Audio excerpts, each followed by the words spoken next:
3 games remain, and the Reds control their own destiny for their first trip to the playoffs in 7 seasons.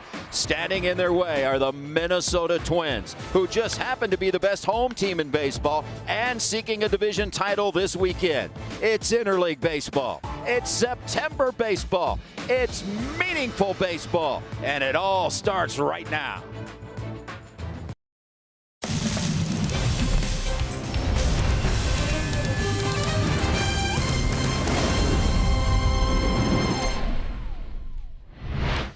Target Field in Minneapolis. It's the final 3 of 2020. The regular season winds down with both of these teams looking for big things this weekend. Twins looking for a division crown. The Reds looking to get into the playoffs. It's an interleague showdown coming up on Fox Sports Ohio. And hi again, everyone, alongside Chris Welsh. I'm Jim Day. Thanks so much for joining us for Reds baseball. There are so many scenarios on the table of what this game means tonight and this series, but it's pretty simple. If you win the series, you get in. Doesn't it always come down to that winning and losing? Yeah. I mean, when you want your control of your own destiny, that's what you've got to do. You can't wait for anybody else to win for you.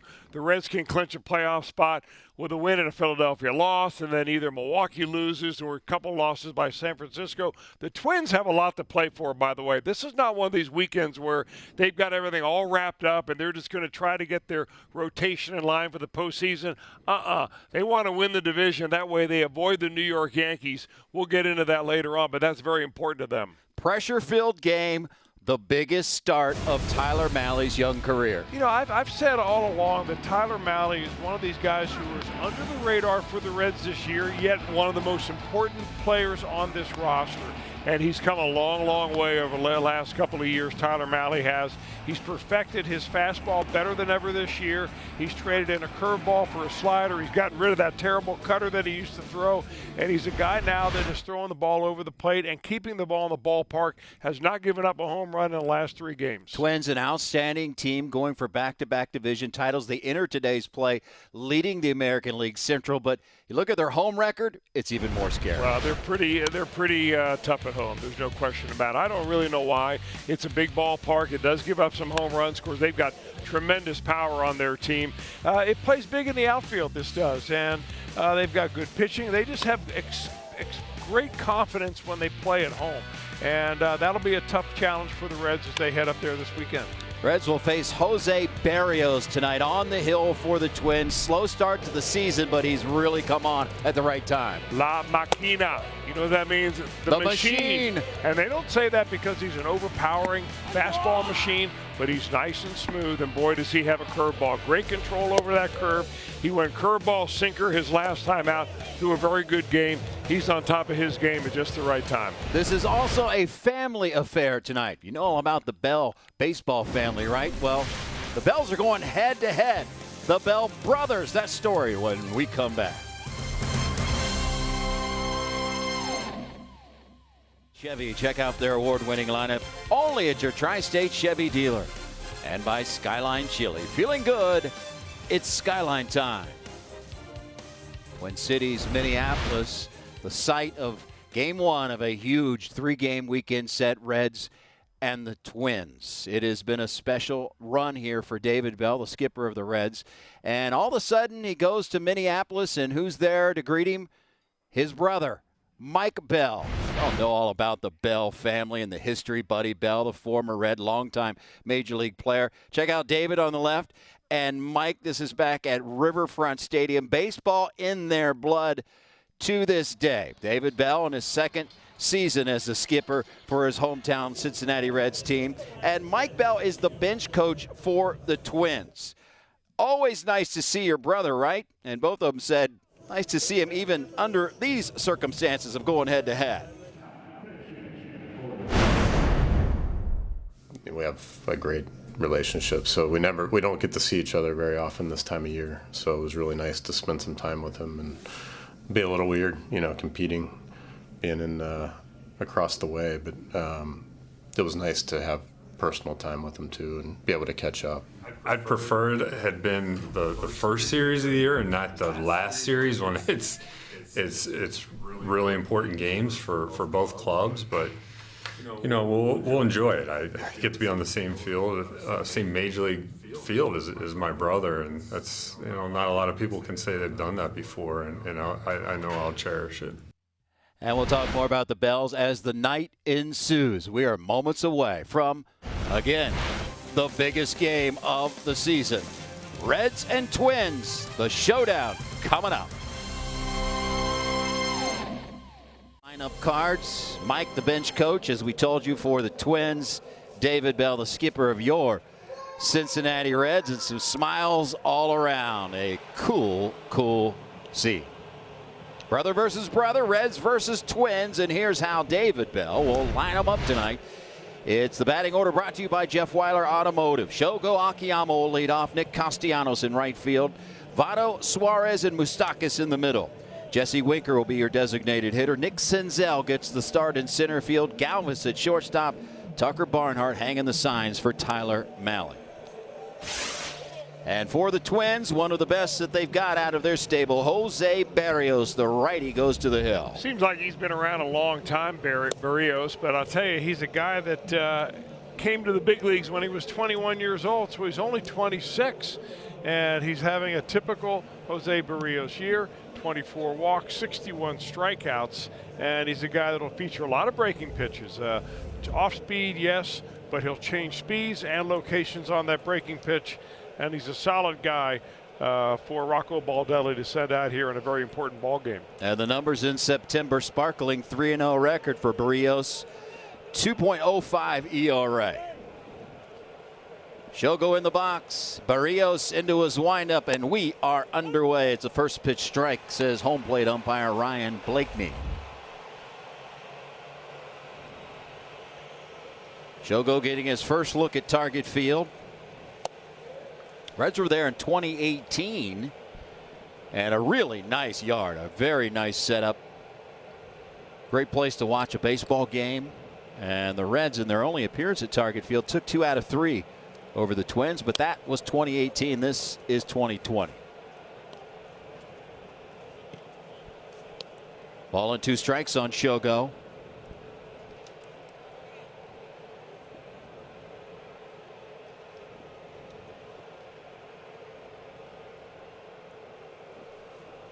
Everyone up on the rail.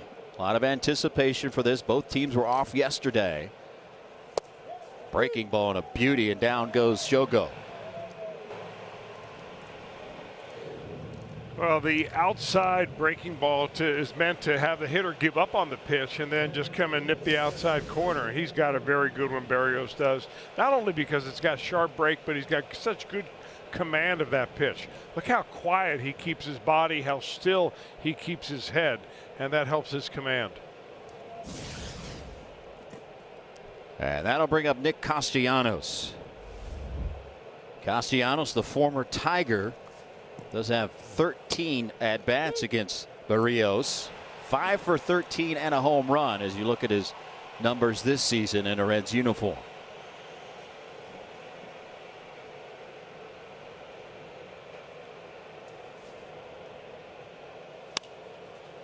Another breaking ball. Boy, does that have some snap on it.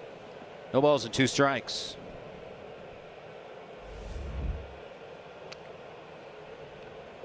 Barrios hailing from Puerto Rico.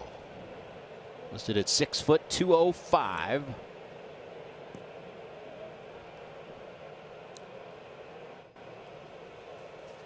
And the 0-2 went chasing.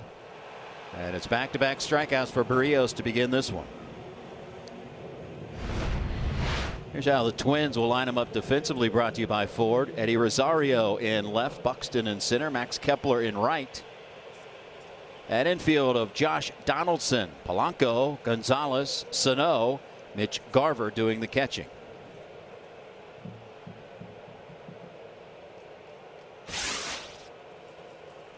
First pitch to Joey Votto. Fastball that misses inside. You know, as you watch Barrios pitch, you're going to notice that he stays down the strike zone almost exclusively. Occasionally he'll waste one upstairs to change the eye level. but he goes against, I guess, modern day thinking, which is use that four-seam fastball, go up across the top of the strike zone, get a lot of strikeouts up there. His game plan is down with the two-seam fastball and that breaking pitch.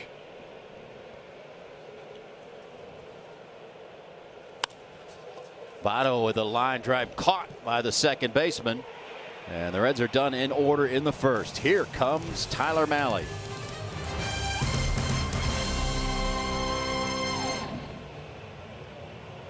In Minnesota. Rocco Baldelli is the manager, and here's his batting order brought to you by Jeff Weiler Automotive. Max Kepler will lead off. Josh Donaldson, the wily veteran, in the 2 spot.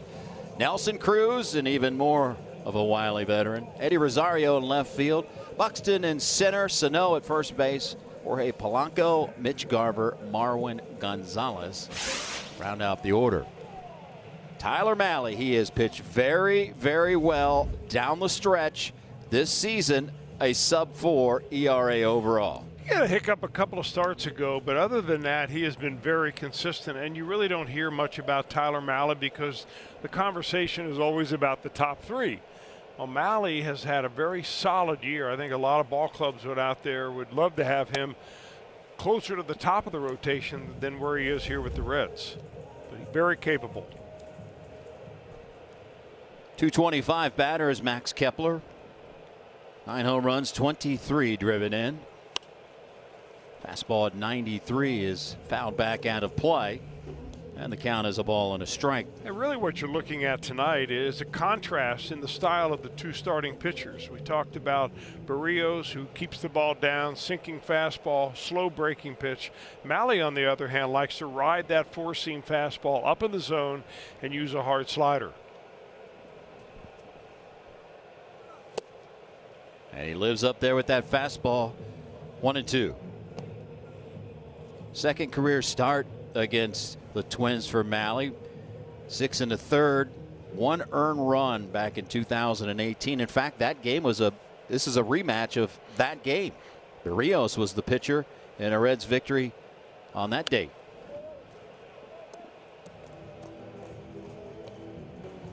Count holds at 1-2.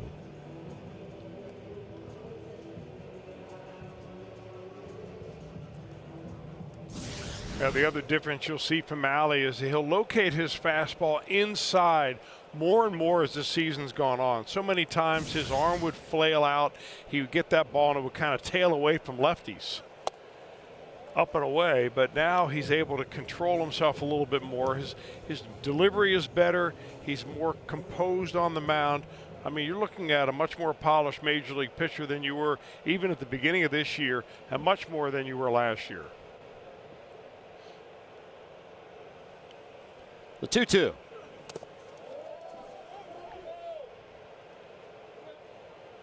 Full count on Max Kepler.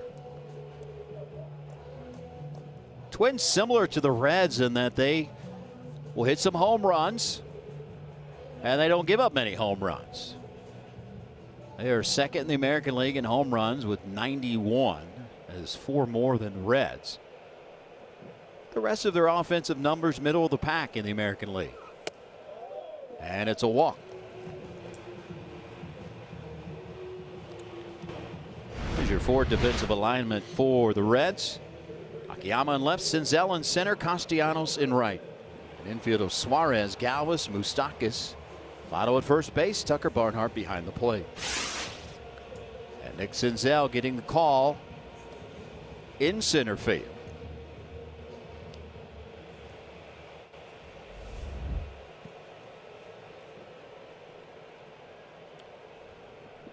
One on, here's Josh Donaldson.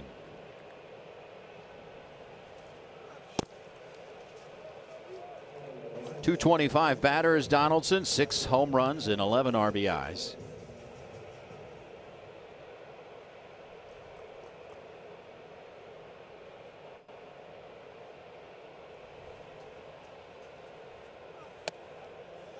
Two balls and no strikes, so after walking the leadoff man, now a 2-0 count to Donaldson. Yeah, I think Mahle needs maybe take a couple deep breaths out there. That first leadoff walk can be a tough one.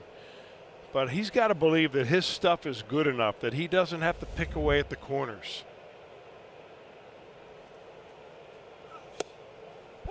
Fastball outside corner for a strike. You know, sometimes when you pitch the first game of a big series like this and you go over the scouting report tends to glorify the opposing hitters maybe a little bit too much. You start believing that they are really better than they really are, and you start nibbling.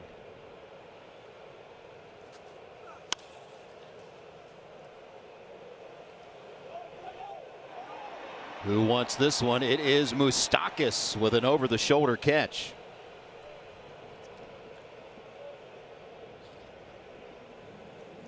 One out in the inning, and here comes Nelson Cruz. He's your Capital One unique performer. Ranks among active players. 4th in home runs with 417. 6th in RBIs and 6th in extra base hits. This guy's done a lot of damage throughout his career. The designated hitter for the Twins.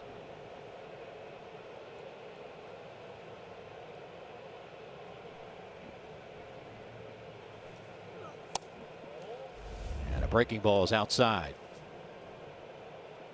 Well, he's a 6-time All-Star, and you say about all the damage he's done, he is the oldest, I think, player in the major leagues and has been for the last 3 seasons.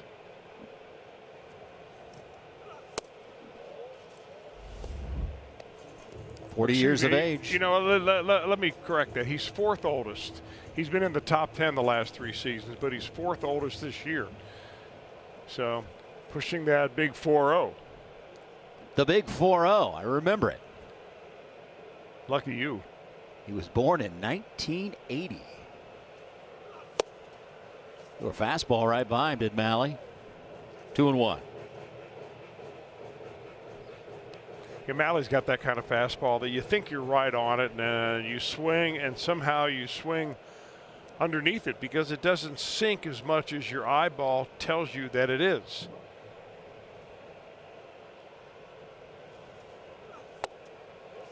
Plays off the breaking ball. 3-1.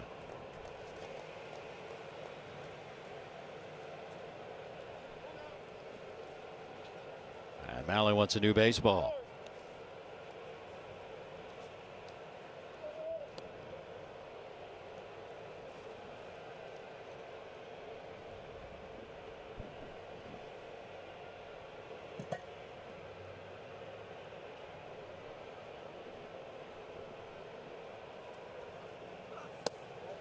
And it's another walk, the 2nd of the inning.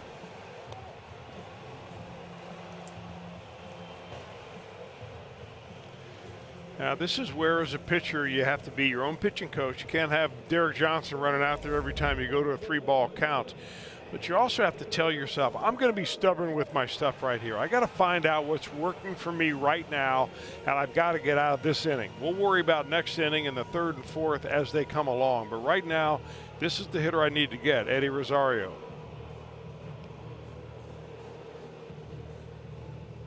Rosario, left-hand batter. 13 home runs, 39 driven in on the season. 1st and 2nd, 1 out.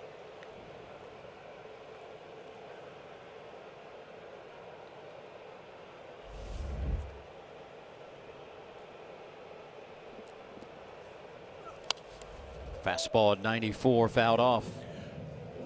Rosario is a notorious bad ball hitter. He chases a lot of pitches all over the zone, in the dirt, up.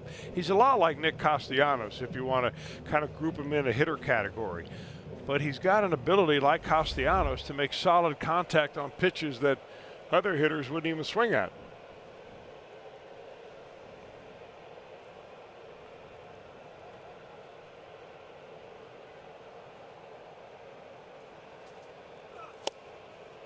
That high fastball right at the letters, and Malley in the driver's seat here. No balls and 2 strikes. So if you have a free swinger like Rosario and you've gotten ahead now with a fastball, you know he chases. This is the time when you start expanding the strike zone a little bit. Make Tucker Barnhart block a pitch in the dirt. Make Rosario hit one at the top of his cap. See what Malley serves up on the 0-2. Went upstairs. Oh, over Galvis's head. And this will load him up. Well, there's a good example right there what I was talking about, how Rosario makes better contact on pitches outside the zone than he does in the zone. This ball was about eye level. You saw Barnhart standing up. And Rosario misses the fastball in the zone, and he's right all over this one. Go figure. Just over Galvis. Game of inches right. It might have even just ticked off the webbing of his glove. That could have been a double play had he caught it, but game of inches. And now Malley will have to deal with Byron Buxton with the bases loaded and 1 out.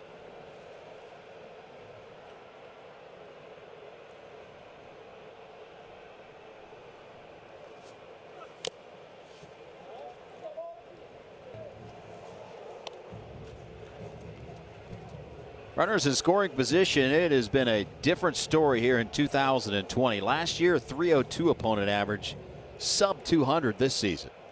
Got a better tool set this year.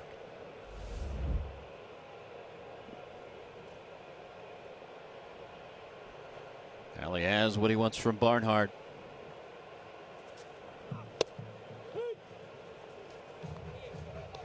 No balls and 2 strikes. 160 batter is Buxton, career with bases loaded.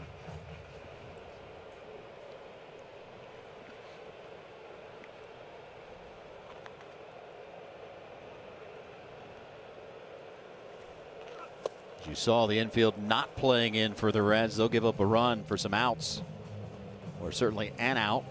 Yeah, but if you're Malley, though, you're looking strikeout right here. You get ahead of Buxton 0-2. You throw him a little breaking ball down the dirt. Now you come right back where you were before. Throw that ball right underneath his elbows. 2-2.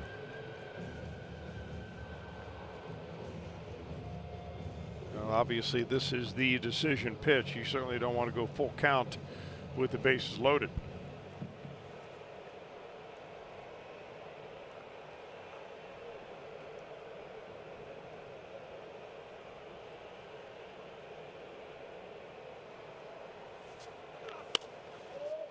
We'll do the 2-2 again.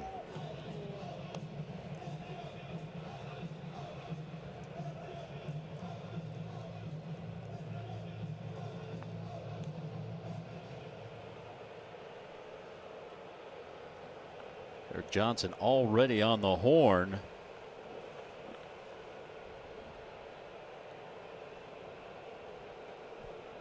And the 2-2 pitch again. Got him to chase. Big out. What an outstanding job there by Tyler Malley. I mean, he made a really good pitch on the 2-2 fastball inside, and then he goes out. This was a little better slider, had the height, so Buxton could not hold back. That's key.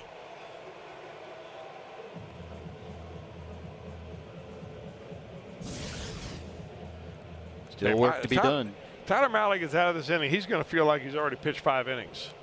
I mean, the emotional stress on you right now, very first inning, bases loaded, it's tough, and a tough guy at the plate. He's thrown 25 pitches in the inning. First pitch to Miguel Sano. Another beauty of a breaking ball. Just in case, and this is one of these games, they're going to play this like a playoff game. All 3 of these games.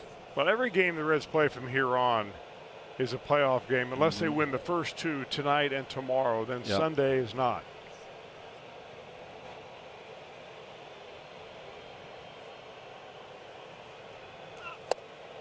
Fastball in the heart of the plate at 97.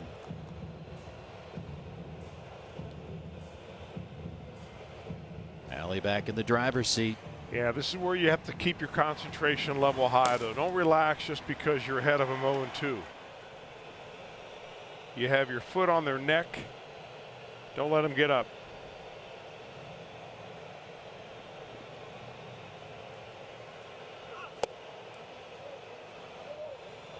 A ball and 2 strikes.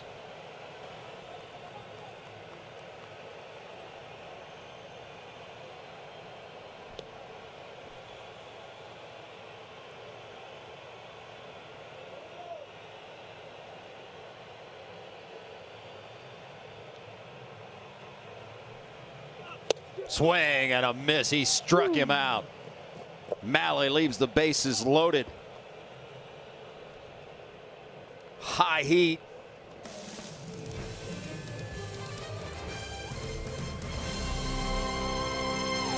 Home run. Highest in Major League Baseball history. Twins, 1.09 home runs allowed per 9 innings pitched. Best in Major League Baseball. Something's got to give. See how it unfolds. Well, we got a new third baseman already. A-Ray Adrianza is now at third base. Not sure what happened to Donaldson. When we get word, we'll let you know.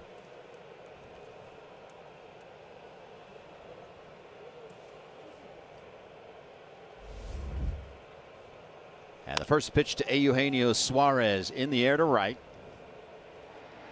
Easy play for Kepler, 1 out. Take you back to Donaldson's at bat. Did not run it out.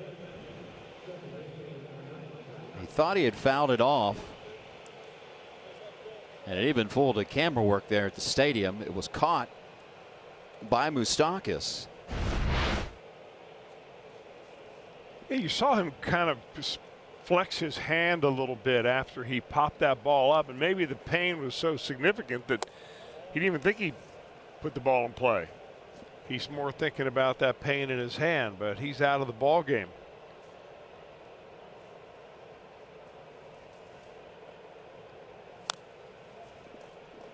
Count is 1-1 on Moustakas. 28 batter. 6 long ones, 23 RBIs, 340 on base percentage for Moose. He is 2 for 8 in his matchups with Barrios. Breaking ball, fouled back. Had a pretty good look at it.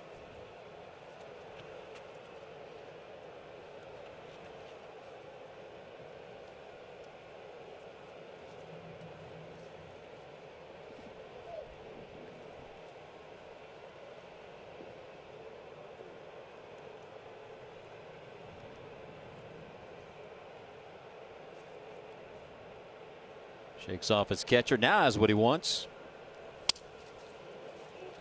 Little blooper. And running after it and making a sliding catch. Nicely done by Gonzalez.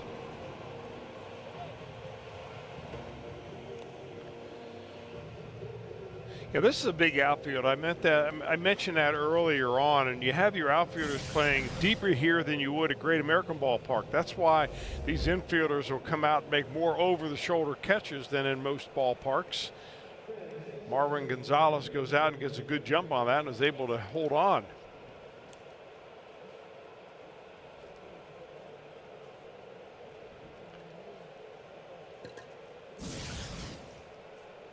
Two out batters, Jesse Winker, tonight's designated hitter.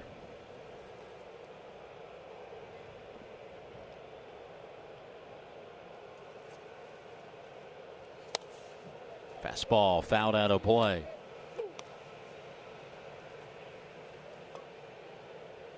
Barrios coming off of back-to-back All-Star appearances, 2018 and 2019.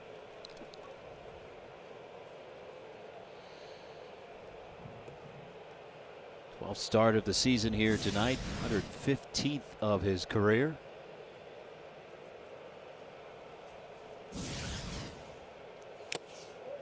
Up and in, and it's no balls and 2 strikes.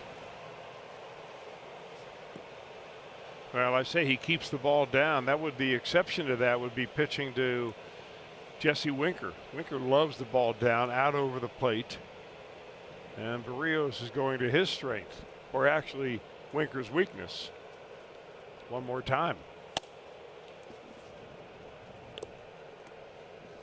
1-2.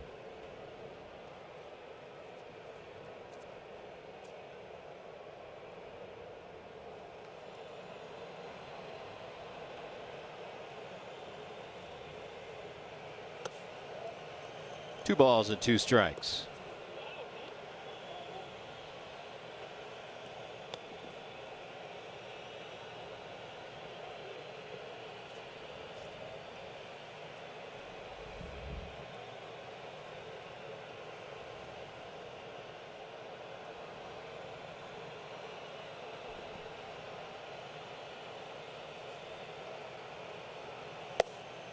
From 0-2 to 3-2.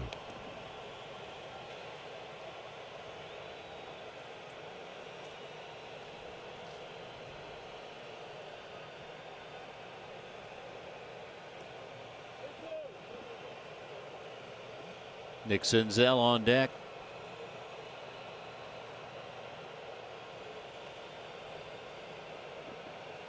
Wind up in the payoff. Outside, and the Reds have their first base runner. About that, a 3-2 off-speed pitch for Barrios, and actually it was his third best pitch, that changeup. After throwing the ball right by Jesse Winker, first couple of pitches of the at-bat.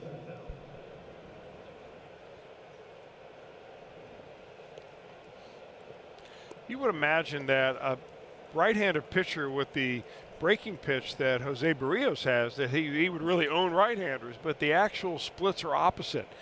More tougher to hit against left-handers, evidently, at least this year. That's on 11 games.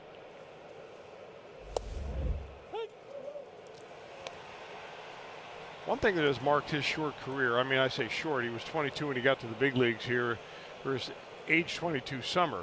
Broke in 2016. He's not been on the disabled list. The guy is very durable.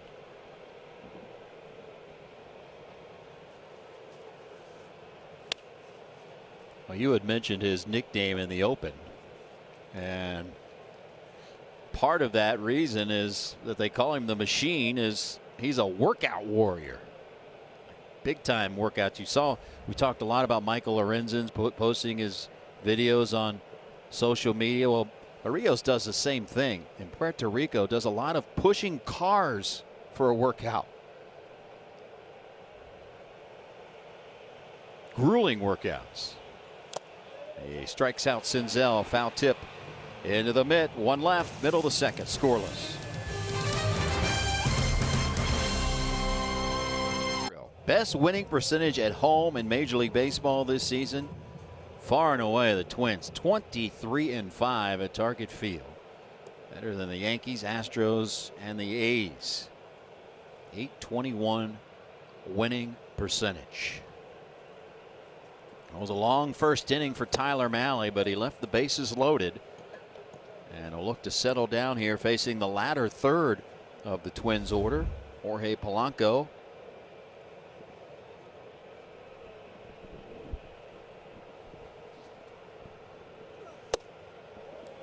A couple of fastballs miss inside. Mahle walked 2 in inning number 1. Bases loaded, but struck out back-to-back batters.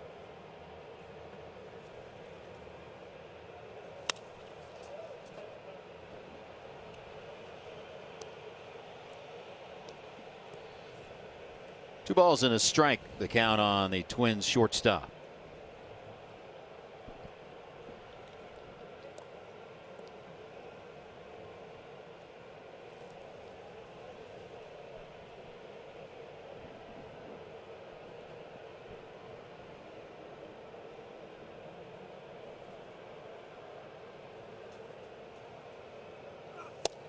Fastball nicely placed.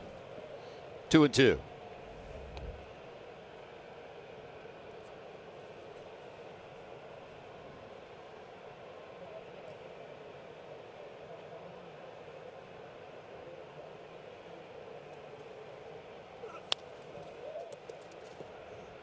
Swung right through his helmet. Count holds at 2-2.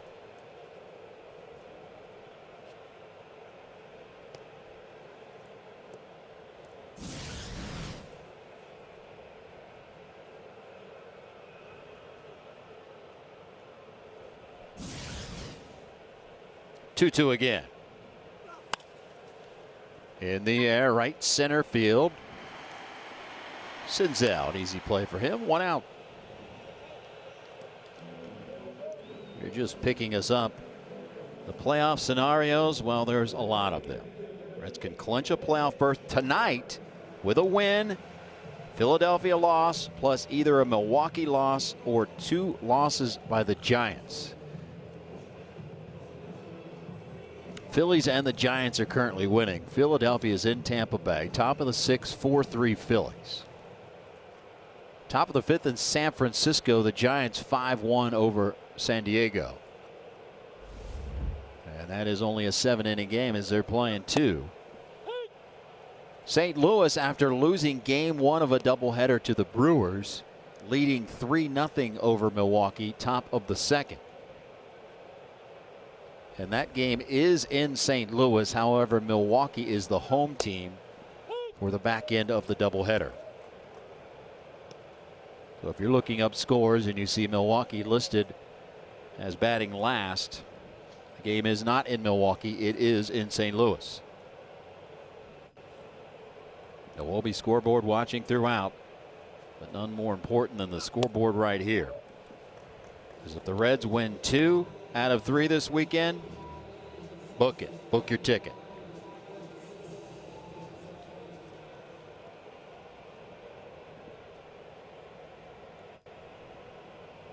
One, 2 to Mitch Garver. See ya. Froze him. Well, you can place that fastball on the outside corner like that for Tyler Mahle. It's opened up a whole new world of opportunity for him. And he can move the entire strike zone. He got to the point over the last couple of years where he was just trying to throw his fastball hard and up. And the ball would always kind of sail back in towards right-handers and either sometimes come back over the plate. That's why he gave up some home runs. Or would just sail out of the zone to left-handers. But he's been able to improve his spin efficiency very much. And it's a truer pitch, and it's a much more deceiving pitch to the hitter. Line batter for the Twins is Marwin Gonzalez, who looks at strike 1.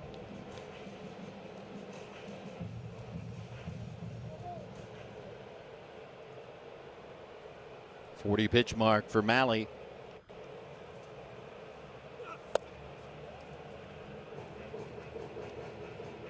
Count evens at 1-1.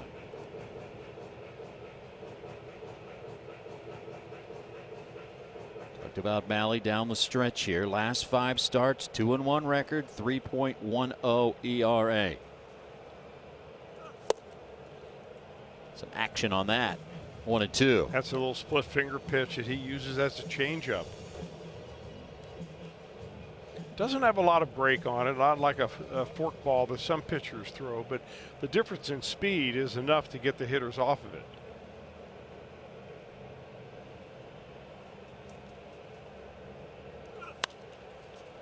Popped up. This is Galvis in short right field. Little interesting, but he got it. Scoreless through 2. At the ballpark. Now you can with MLB Cheer at the ballpark. Visit MLB.com/cheer for a full list of cheerable games and let your team hear your excitement from home.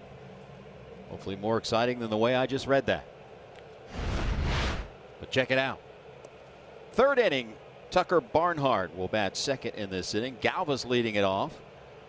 Barrios into his windup, and the first pitch to Freddie is a fastball in for a strike as we welcome in Sam LeCure in the middle innings to talk some Reds baseball with Chris Welsh. I'm Jim Day. How we doing, Sam? We are doing good.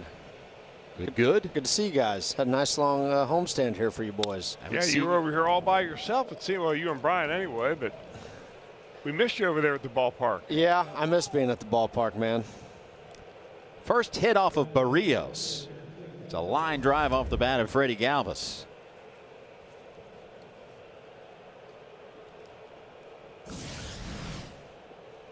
Me and about 44,000 other people missed being at the ballpark on Wednesday night the other day, man. That was such an exciting game. Yeah, how about that? What I mean, we were at the ballpark and felt the excitement and felt the intensity of they were just riding the back of Bauer. I mean, it was he was screaming at the opposition. He was fired up on the mound. What was it like to watch from a distance? Oh, I was. Jim, you probably didn't catch the post-game show, but they were getting worried about me. I mean, I was fired way up. You saw the Saturday Night Live skit where Chris Farley comes out of the basement. That kind of fired up. Oh. You're a motivational speaker? Yeah, I was that day. Very nice. Oh man, it was just so fun to watch him get after it and let him know that he was gonna carry him along the way, and they got the runs. That was as fun of a baseball game as I'd watched in some time. I'll tell you that much. It really was. And it set up this weekend nicely. 0-2 pitch to Barnhart, up and in.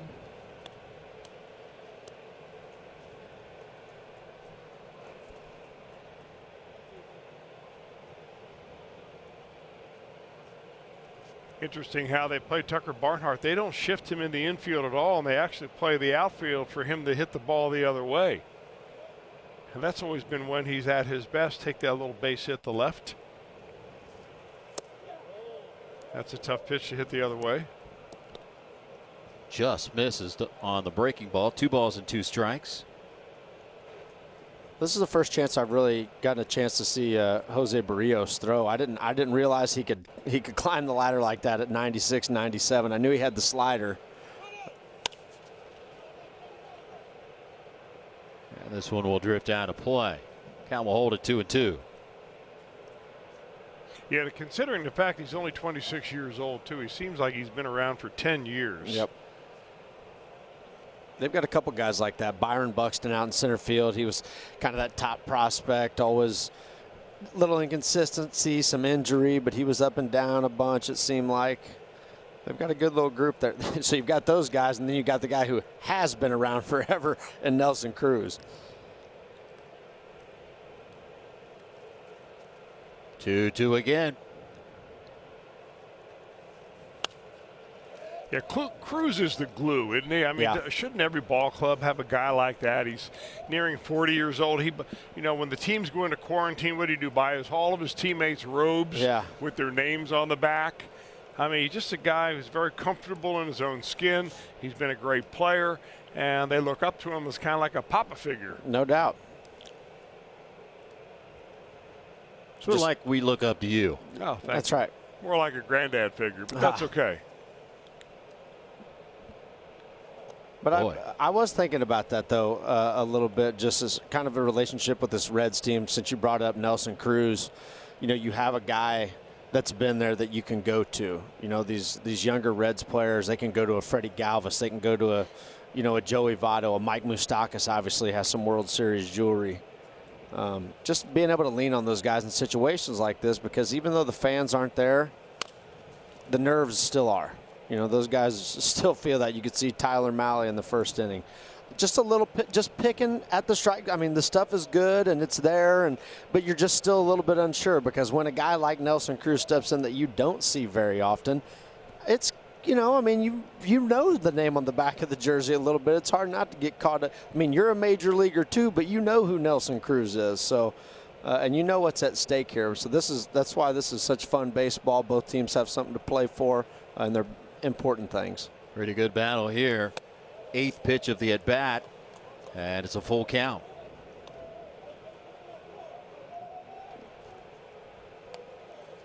Well, Winker gave him a good battle after he got down 0-2 in the count, and Barnhart's making him work a little bit too. Do you send the runner here on a 3-2 pitch?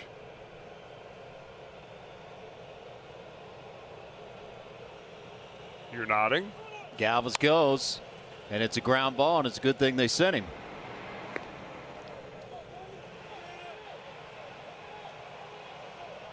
You talked about Nelson Cruz buying everyone robes. Take a look at the robes. And they have been riding that theme all season long.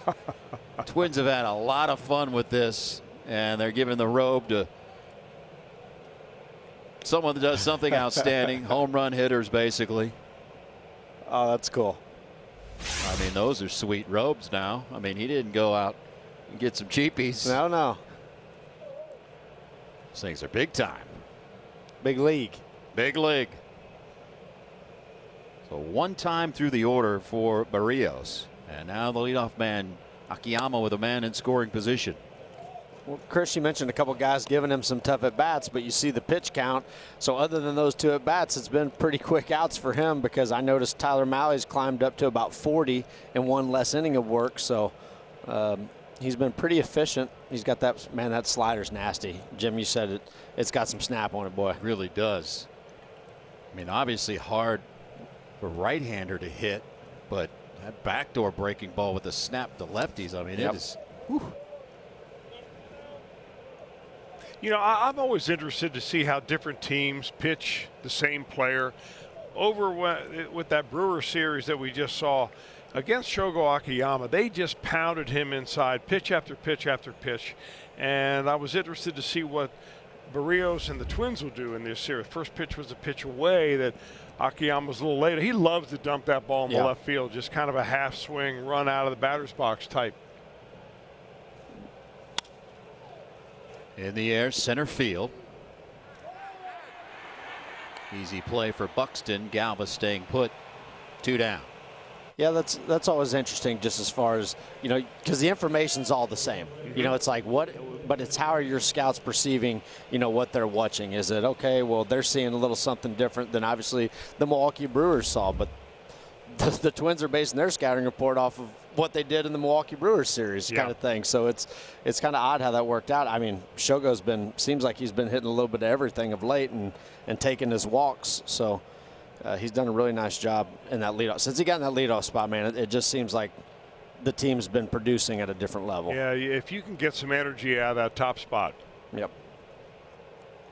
2 batters, Nick Castellanos. He was a strikeout victim in the first.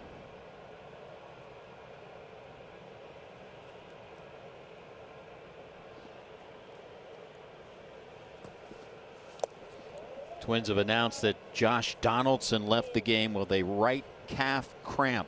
Oh.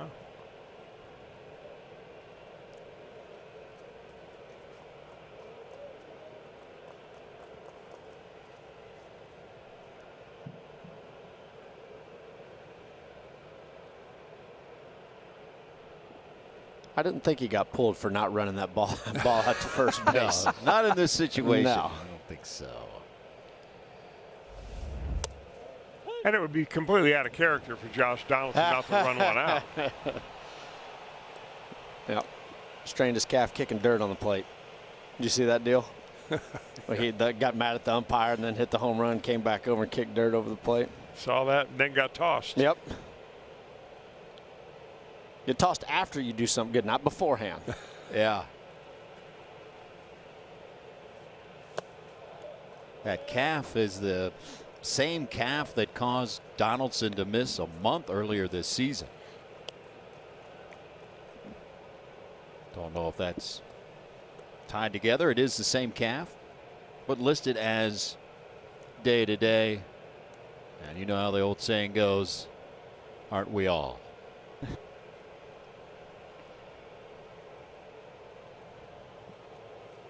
2-1 the count on Castellanos.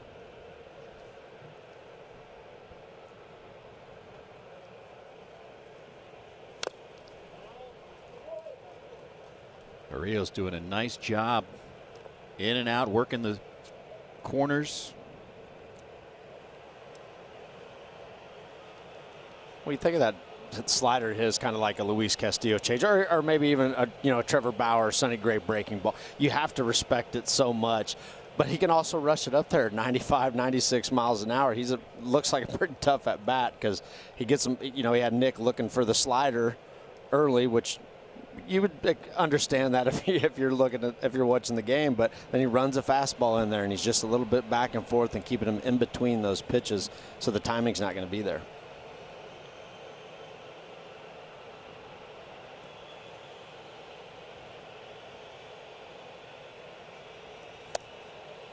Full count. First base is open. You have Joey Votto on deck. Well, he put him down on a breaking ball his last time up for strike 3. It was a 0-2 count, and Castellanos chased one. And I would you know, I guess this is where Castellanos has to look fastball and adjust to the breaking pitch, but I'm thinking breaking pitch is coming here. I would tend to agree with you.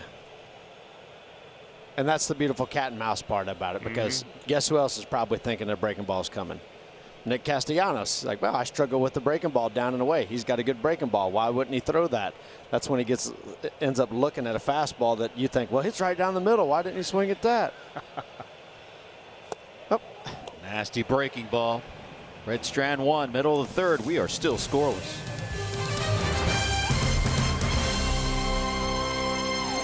Is always just a matter of constant adjustment. And for the Reds and Tyler Mahle, his adjustment has happened a lot. From last year to this year, you can see that straight arm with the gray uniform on the left.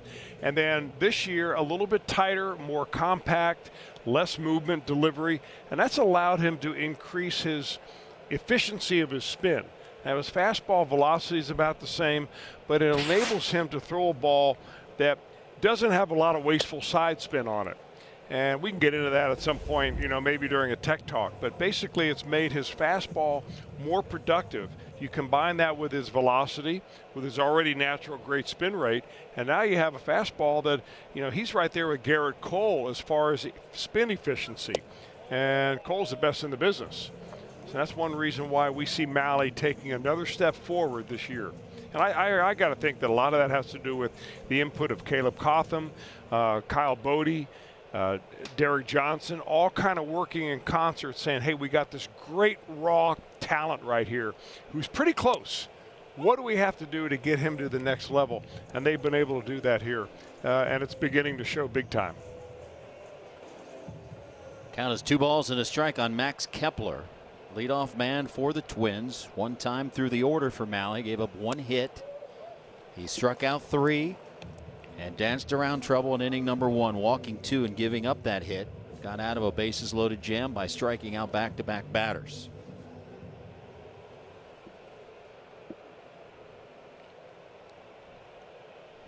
Needs a strike here. And that's a base hit to right field.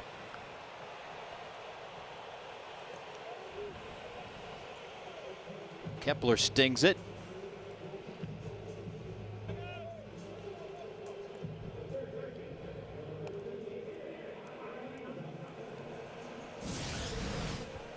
I can't tell if some of these guys maybe, I mean, they had a historic offensive year last year. I mean, pretty much this same group. They hit more home runs, you know, than anybody in baseball ever had. And then they signed Josh Donaldson, who hit 35 of them with the Braves last year. So I don't know if some of these guys maybe overperformed last year and they're kind of coming back to, you know, back to earth a little bit, but it's still the same cast of characters. These guys can still put good swings on the ball. I bring that up because it's going to be important for Tyler Mahle. He goes, kind of grooves a fastball on 3-1 there.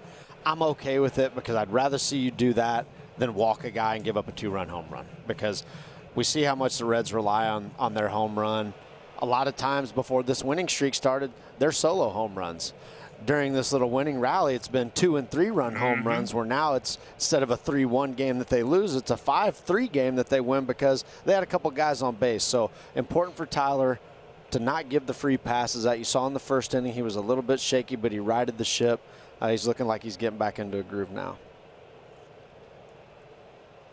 First at bat for Adrianza. He came in to replace Josh Donaldson. Throw down on the back pick. I don't think you're going to see the Twins run at all in this series. They just don't do that. Kepler has had three bags already this year. He hasn't been thrown out. Last year he stole 1 stolen base. He was thrown out 5 times. So I think they probably put the stoplight on for him, especially with the reputation that Tucker Barnhart has established. Although now he's got a little bit of a lead than he did the pitch before. And there he goes. How about that? Just when you say it. Well, just when I say it, but I notice the lead a little bit bigger. And I know at home we don't get to see everything that we're seeing here at the studio. We have one monitor that shows the entire field.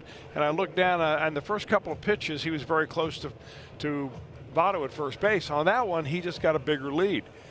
But for a right-handed pitcher, and Sam, you can talk to this, I don't think a lot of right-handers really see that guy over there.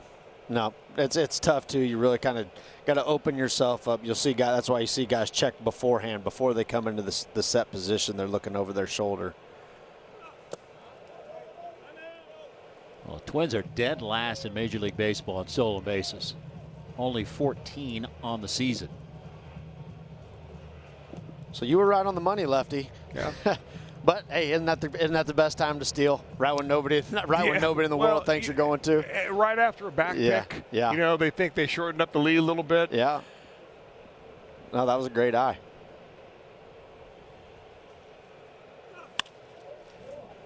Right center field. This ball hit well, and this one will one-hop the wall.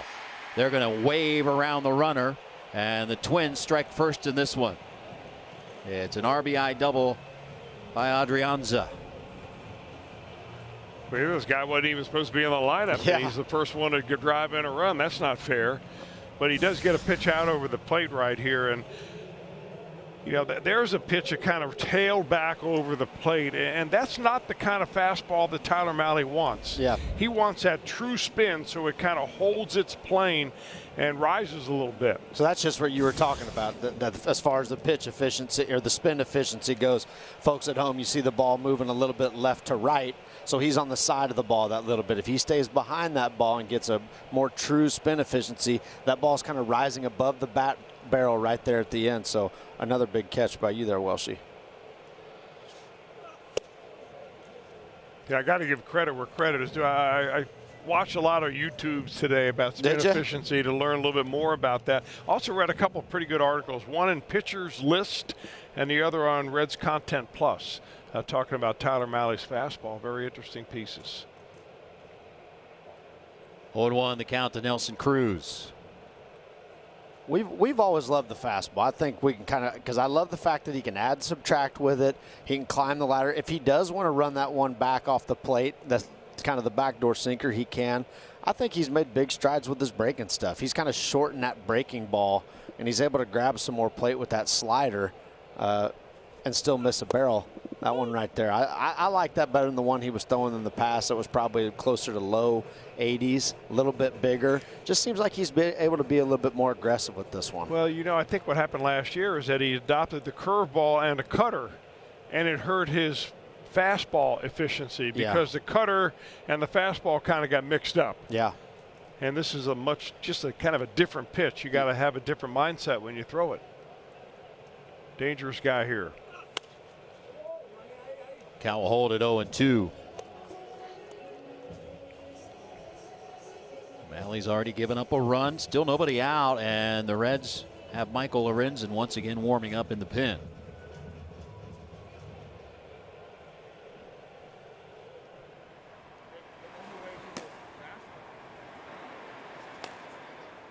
Second time being up for Lorenzen. And they're not going to want to get him up and down too many times.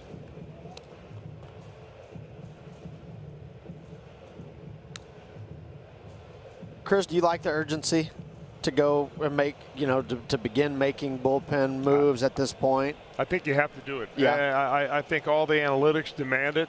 I think what everybody that the Reds have hired to tell you how the game should be going and what the matchups look like, they're doing it with data. Yeah. They're not making it up. And it's hard to fly by the seat of your pants when you have evidence that goes the other way.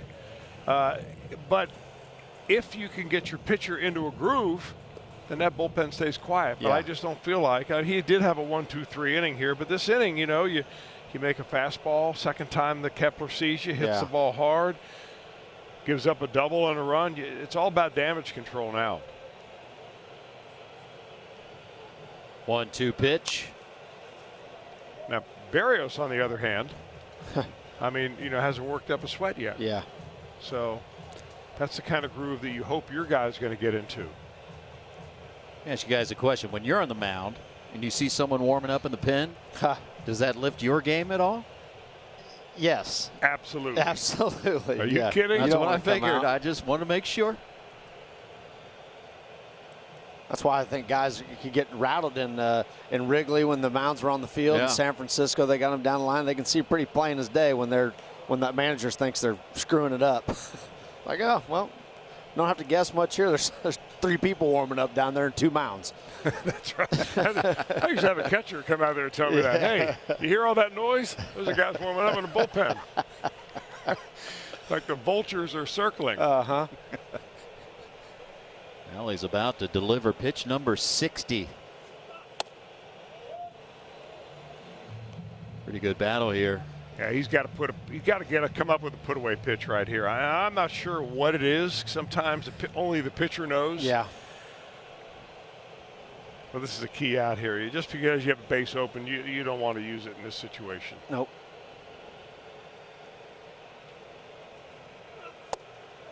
Three and two. Boy, is that a good eye not to swing at that pitch. He's made some quality pitches, and that's why the pitch counts up, but you don't see a ton of runs on the board as they've taken some quality pitches. They've worked some at bats, fouled some balls off.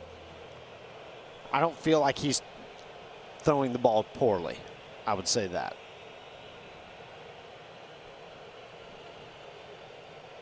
What hasn't he seen? A changeup. Payoff pitch. Ooh.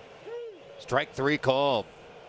Fastball at 95, and he gets the call from Ryan Blakeney. Boy, what a key pitch in a key situation right here. I mean, when all else fails, go to the safe spot, right? Down and away. And here comes David Bell to the mound. And we'll see if that is it for Malley.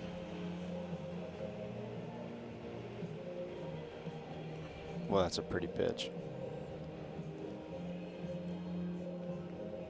And it is a quick hook. He just took the ball from Malley. His night is done. 1 out into the 3rd. Michael Lorenzen will enter the game with a runner on second base. It's our Skyline Chili call to the bullpen. Every inning matters more than usual, and Tyler Malley will watch on as Michael Lorenzen will try to get the Reds out of inning number 3. He did a pretty good job, Malley did. I mean, he's got nothing to hang his head about. I mean, this is one of those situations where the things are just beyond your control. You manage different. You manage your offense differently than you do in a normal game. And the last 3 games of the season mean a lot right here, and they need Michael Lorenzen to come in and step up. Well, Lorenzen has been stretched out, so if he can eat some innings successfully, it would be a big boost, obviously, for this club. Give me quality innings. I don't care how many he goes. Yeah, exactly. If he only wants to give me 1 with a 0, that's fine. Get out of this inning without giving up the run on second base, and we'll go from there. Another thing that this is going to allow is, number one, David Bell's never managed in a situation like this either. He's going to have to get some learning experience, and he's getting it in the regular season, even though it's playoff baseball. Let's call it what it is. But he's going to learn some things. He's going to understand by putting these guys in different situations.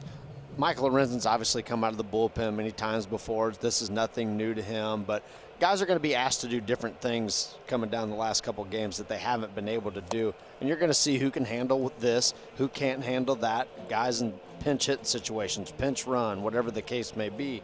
It's because it's going to be managed differently. Down and in on that last one. I think you make a great point, Sam, and it's really not knowing what your players can do because they haven't been in a situation before. Right. I think the game prep nowadays is more detailed than ever before. David Bell and Freddie Benavides and all the coaches, they know what they want to do in certain situations, but they're not sure about their players yet because these guys haven't been through this very often. When you're losing 90 a year, you don't get this kind of weekend. No doubt. 2 balls and 2 strikes. The count on Eddie Rosario. And you can't go down every scenario with every player. Like, oh, hey, Michael, if he's got 60 pitches in the 3rd inning, you may be coming in there. Hey, Brian Goodwin, if there's a situation that comes up in the 5th inning with, all the different scenarios that can play out over the course of a baseball game. Well, it was Rosario that hit that high fastball that was up out of the zone about eye high off of Tyler Malley his first time up. And now Lorenzen's got to throw a strike, or at least something that looks like a strike right here. He's a swinger. Yeah. He'll hack it about just about anything. Same with the guy behind him. He's tried that cutter under the hands a couple times. I don't remember seeing his changeup come out. Looks like that's what he's got gripped. 3-2 there you pitch. go. Good call.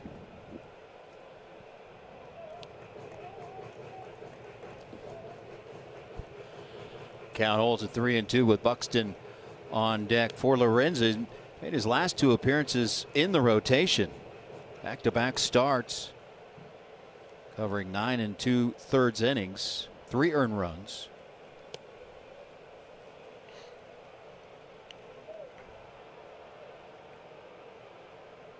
His first start since 2018.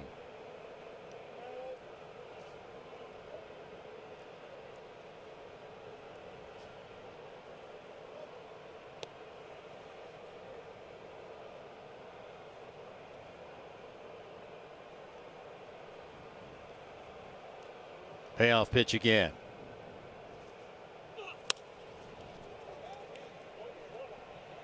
This will be Senzel. And Lorenzen comes in and retires the first batter. 2 down. Another good changeup down and away there. That's become a really good Hadn't pitch it? for him. It really has. I think that's the pitch that got him lined back out. When, you know, that August outing that he had where he came in and ate up several innings. I think him being able to let off the gas a little bit and find that changeup, got his direction going towards home plate, got him stopping worrying about throwing 100 miles an hour, and now it's his best pitch. And it might get him into the rotation. It might get him into the rotation.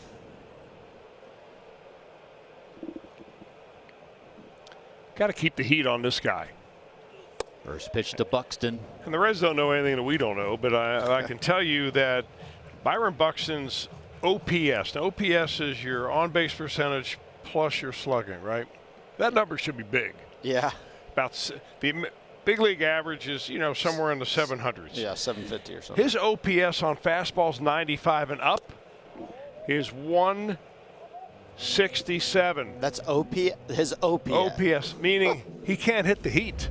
And that's why you're seeing nothing but fastballs here from Lorenzen. Very aggressive hitter, doesn't walk very much. And he's got a ton of home runs on sliders.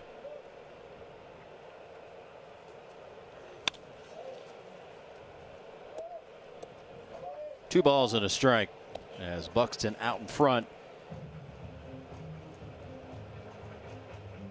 Home games.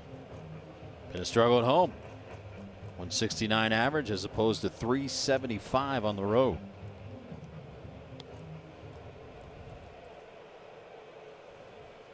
Well, he's the only one who struggles at home. Looking at the Twins' record at home, I didn't think anybody could be struggling. 23-5 home record for the Twins here in 2020. And like the Reds, playing their best baseball down the stretch. They are 15-6 here in September.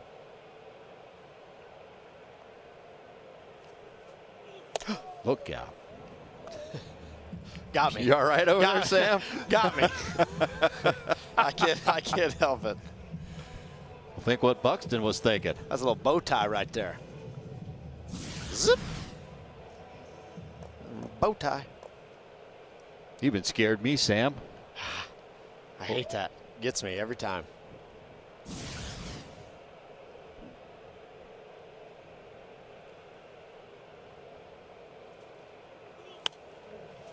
Full count.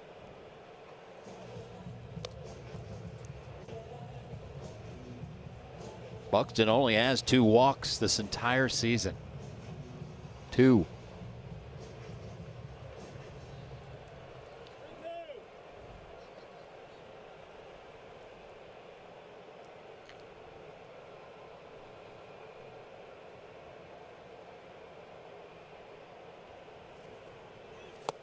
And he went chasing, and Lorenzen comes in and gets the job done. The Twins get a run. Time it was a cold night and a victory for the Reds. Oh man, we don't listen to them. Come on, Jim. I say play more and make more money. Let's play I'll play November and March.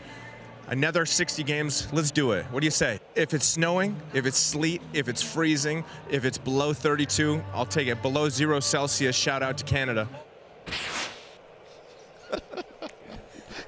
Another classic Votto interview. I miss those interviews with you and Joey Votto. I mean, those are just the best. Well, he's the one. It's always fun to catch him wound up.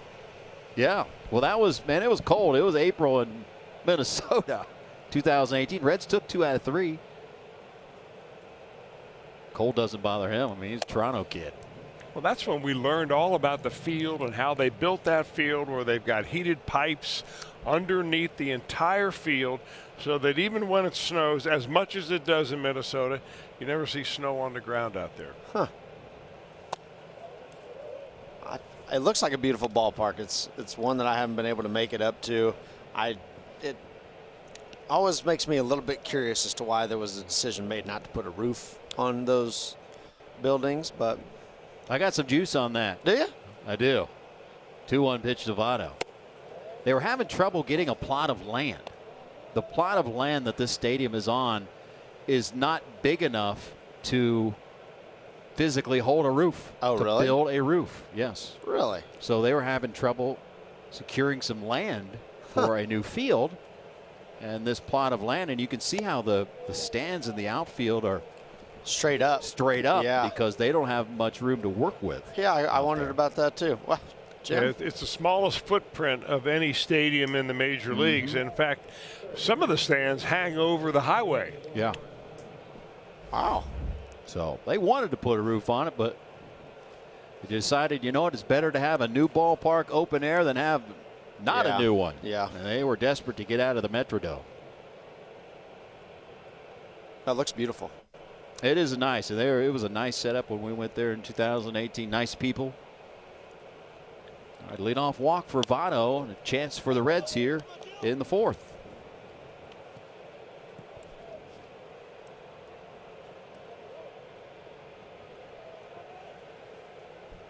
Suarez flied out to right his first time up.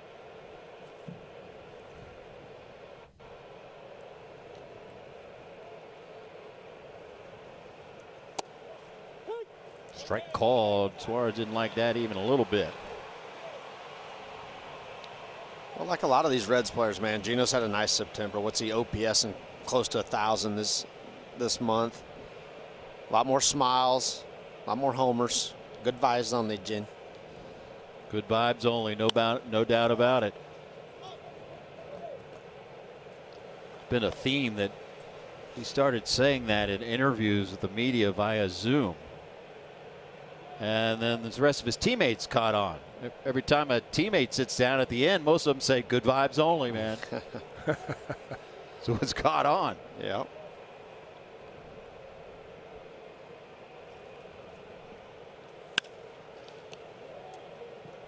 Fair ball, but stung but right into the mid. The guy who wasn't supposed to be in the games got the biggest hit and made a nice play there on the line drive. The fortuitous calf strain of Josh Donaldson. Adrianza, Johnny on the spot.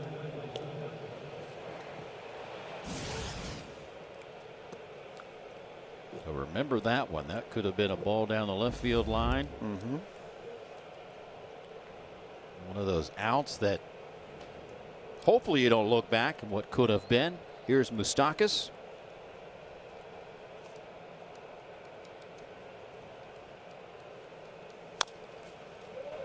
For Barrios, he had a slow start to the season. Again, coming off of back-to-back All-Star seasons, but first 5 games he started at nearly a 6 ERA.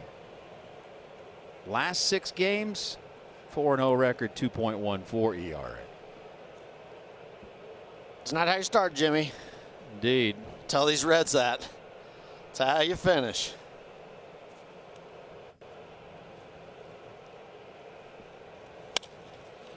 In the air, center field, hit well to the track. The walk, goodbye. Mike Moustakas gives the Reds the lead. Boy, he's had some big home runs in a Reds uniform here, and another large one. Man, he's been swinging it well lately. Me and Brian talked before the game. That ball he hit against the White Sox, hit it right where the shortstop would have been on a shift. That kind of turned him around, and now he's been doing the extra base hitting for about 4 or 5 games in a row now. That's a This is a large park. It's been a doubles machine. It's a large park, but when in the middle of the summer, the ball carries really well here. Not so much this time of year when it gets chilly in the evenings. And just enough to get it out of here. Buxton runs out of room, and Moustakas comes up big. That's why they signed him. RBIs 24 and 25. And the Reds with a 1-run lead.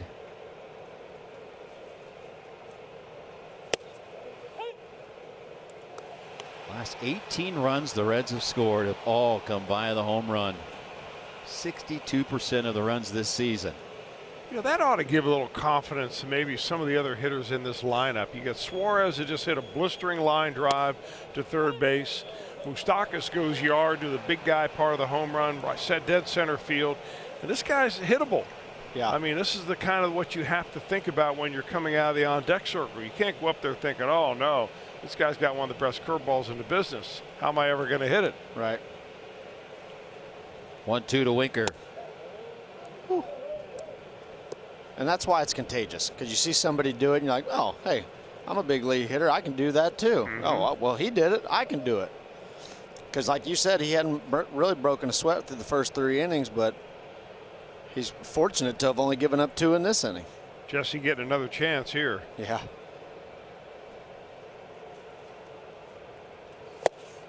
Swing and a miss. Down goes Winker. 2 down.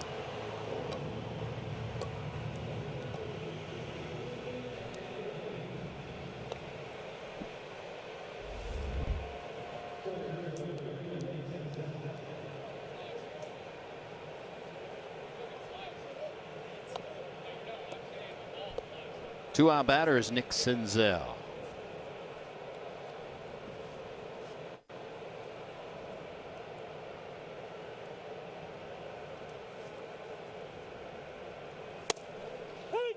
That breaking ball again. Senzel was a strikeout victim in the second.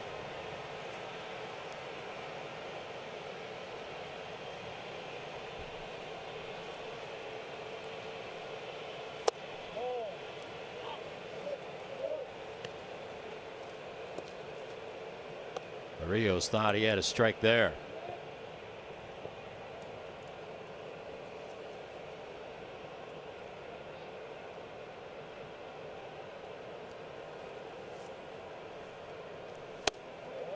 Fastball outside.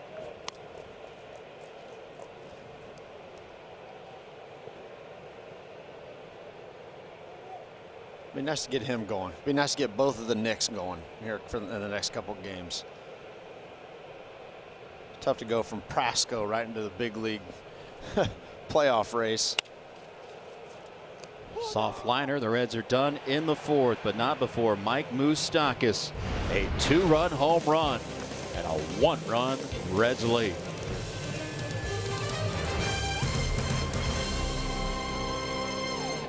Hosting your next event at Great American Ballpark with spaces perfect for meetings, team building, parties, weddings, and more.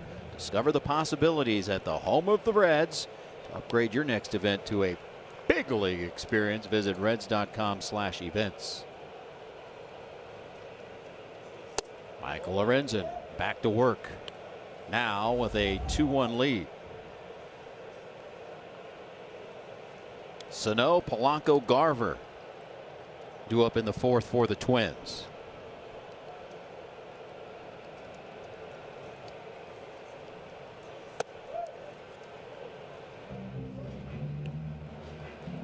Twins is scoreboard watching as well tonight as they're trying to win a division title. Right now Pittsburgh beating the Indians 2-1. Up and in. 97 on the fastball. They probably have as much incentive to win this division as the Reds do to get into playoffs. Yeah. Because if they finish in 2nd place, guess who they play? The New York Yankees. And they have a 13-game postseason losing streak against the Yankees. 13 games in a row. My goodness. Ouch.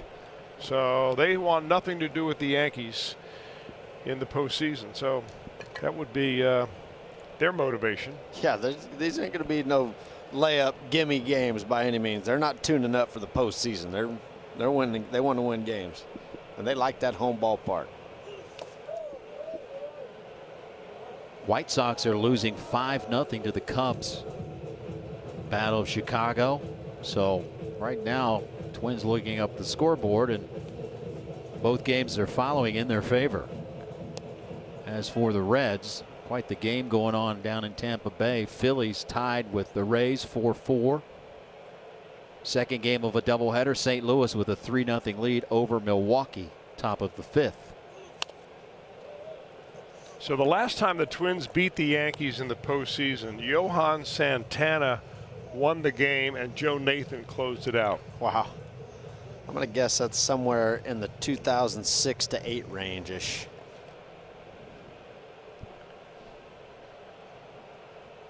The Rays have the bases loaded in the bottom of the 8th. 2 outs in that 4-4 game with the Phillies. Again, the Reds can clinch a playoff berth tonight with a win and a Phillies loss, and either a Milwaukee loss or 2 losses by the Giants. Giants playing a doubleheader against the Padres. Well, the breaking pitch right here. Sano doesn't like the grip on the bat. He feels like it's getting loose on him. He goes all the way over to the on-deck circle and gets it. And home plate umpire Ryan Blackney gave him a look like, well, what are you doing? You're not supposed to be able to do that. Now, maybe he had asked some permission. We didn't know, but I guess you get down to this weekend and you do things that you don't normally permit players to do to delay the game.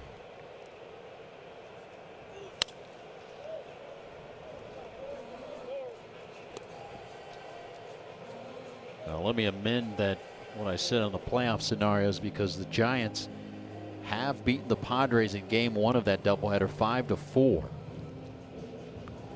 But as it currently sits, the Giants are already in, right? They're above they're the second wild card. Is that right? Correctamundo, as Fonzie used to say.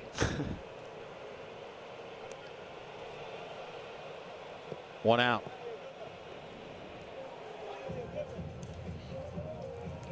Going back to that game down in Tampa Bay, the Rays scored 2. It's 6-4 Rays over the Phillies. I kind of made mention of this on the pregame. The fact that, 2 weeks ago or so, the Reds' odds of getting into the playoffs, I mean, it was 13% or something like that. Oh, so they were left for dead. They were left for dead. Okay, we can understand why, but in the time since, obviously they needed to win a bunch of ball games, and they've done that. That in itself wasn't going to get it done. They needed some help. Yep. The other night it was wild. It was they needed this team to win, this team to win, this team to lose, and it all happened. It's just rare that you see, everybody needs some help at times, but it's just rare that you see it all kind of happen for a team, and such a, multiple things have to happen. And now they're at almost a 90% chance to get in. It just gets that feeling of destiny. Maybe they just need to get in, and it's the team of destiny. And well, many had given up hope. I mean, it was the beginning of the month. The Cardinals, they had lost to the Cardinals. I believe the score is like 16-2. Yep. And they had lost 3 in a row by a combined score of 33-8. Can't believe anybody was leaving for dead. I mean, many people, they just gave up hope. I mean, because the team showed no signs of being able to turn it around. No, I get it. And then, man, they just, like, switch went off. Switch went on, I should say. What a turnaround. And here we are with meaningful baseball in September.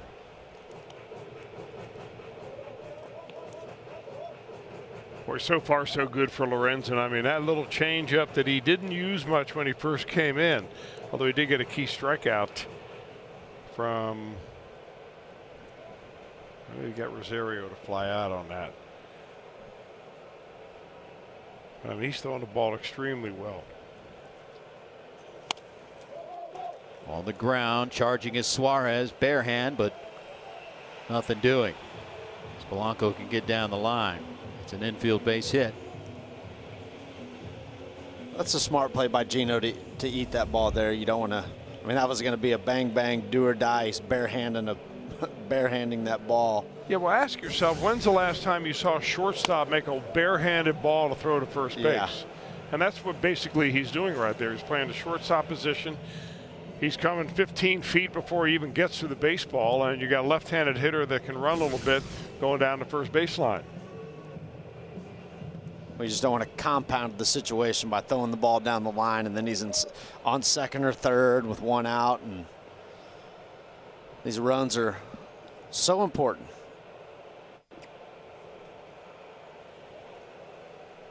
But you know what Suarez is thinking, though? He's thinking, I hit a ball as hard as I possibly can right at the third baseman, and it's an out. And this guy hits it off the cue stick end of the bat, barely even gets to the dirt, and he gets a base hit. Suarez hit the ball 106 miles per hour off the bat. Polanco 47.9. Gotta love it. Baseball is a cruel game. That's the way you beat the shift. That's right. You take a broken bat to the plate with you.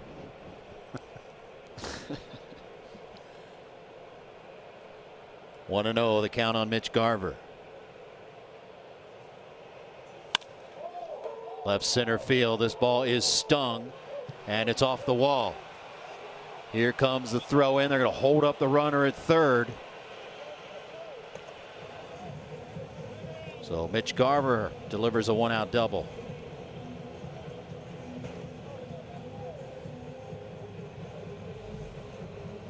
Garver not having much of an offensive year this year, but last year, this is his first double. He had 31 home runs and drove in 67, Garver did, and he's got plenty of power to go into that gap.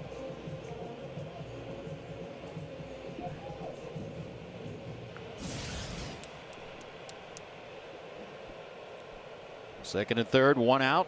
The 9 batter is Marwin Gonzalez.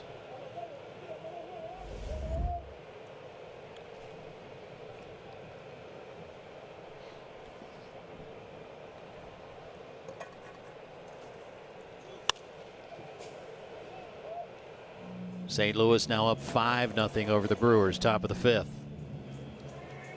Top of the 9th, Tampa 6-4 Rays over the Phillies.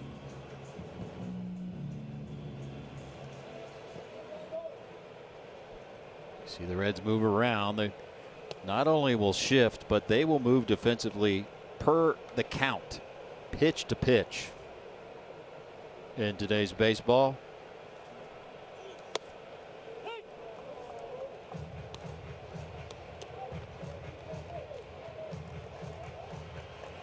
No balls and 2 strikes on Gonzalez.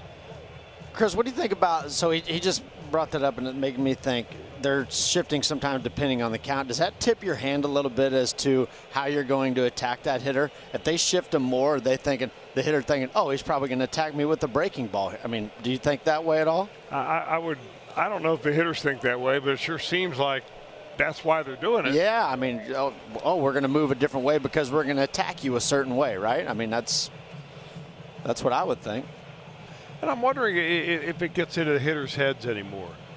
I remember when the shift first became something teams would do. Adam Dunn, I asked Adam Dunn about it. And he says sometimes you stand at home plate, it looked like the right side of the field was just one huge glove waiting for him to hit a ball into.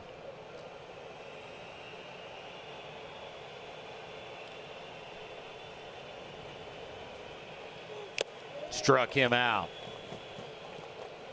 Huge out for Lorenzen. You're going to be able to say that 27 times for the next 3 days, Jimmy. Huge out. Huge out. They're all big, there's no doubt. But isn't it funny? Who would have thought in a 2-1 game in the 4th inning getting the second out of the inning on a strikeout, it's a huge out. I mean, that's the intensity that these guys that are on the field are dealing with every single out. Every out is of that magnitude. And if you don't think that wears on you, Chris, when you said in the first inning that Tyler Mahle's pitching under stress like that, man, you nailed it. I mean, that is you may think they're just out there throwing 25 pitches, but it is 25 different pitches that have a season riding on them.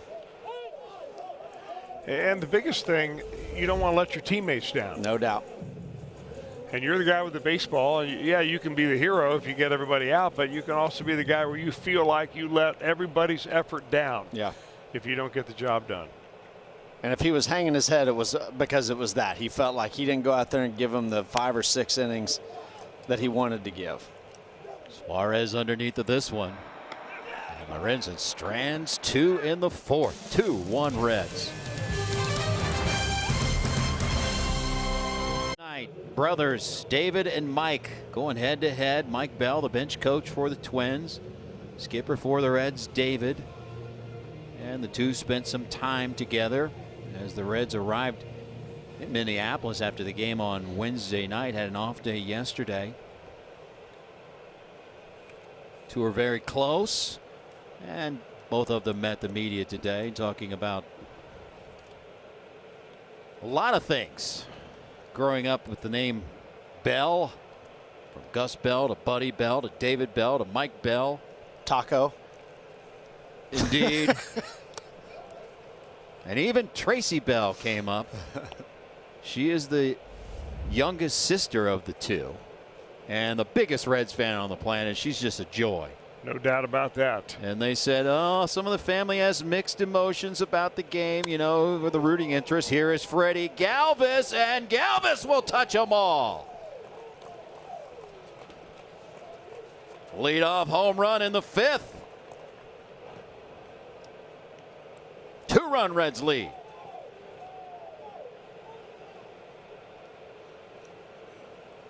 Well, the loud contact seems to be coming on the fastball from Jose Barrios. I haven't seen them square too many sliders up, but they're going out, which tells me that their approach going into tonight has been forget about the slider. It's a put-away pitch. Stick with the fastball and adjust.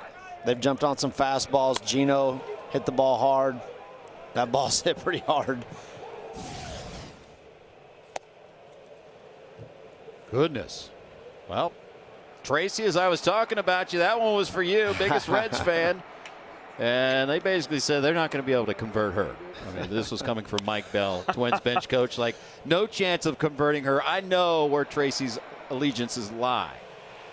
Well, she's got all the Reds gear. Oh, yeah. And wears it every time she comes down to the ballpark. Yeah. Mike Bell, who also went to Moeller High School, make his pilgrimages back to the Queen City. In fact, his son pitches at Xavier, continuing that Bell legacy on the field. And there was one humorous moment. A media member asked Mike Bell, you know, David Bell has a reputation of not showing much emotion. And he laughed and said, "Did you not see that game against the Pirates last year?" Of course, brother to brother. It's a fair ball. Akiyama on his way to second base. Throw to second offline, and Akiyama in with a 1-out double.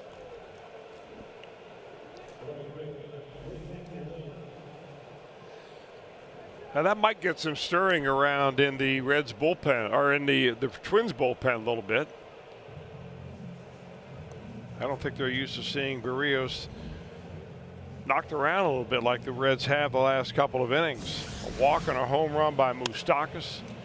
A Galvis home run. This little opposite field double by Akiyama.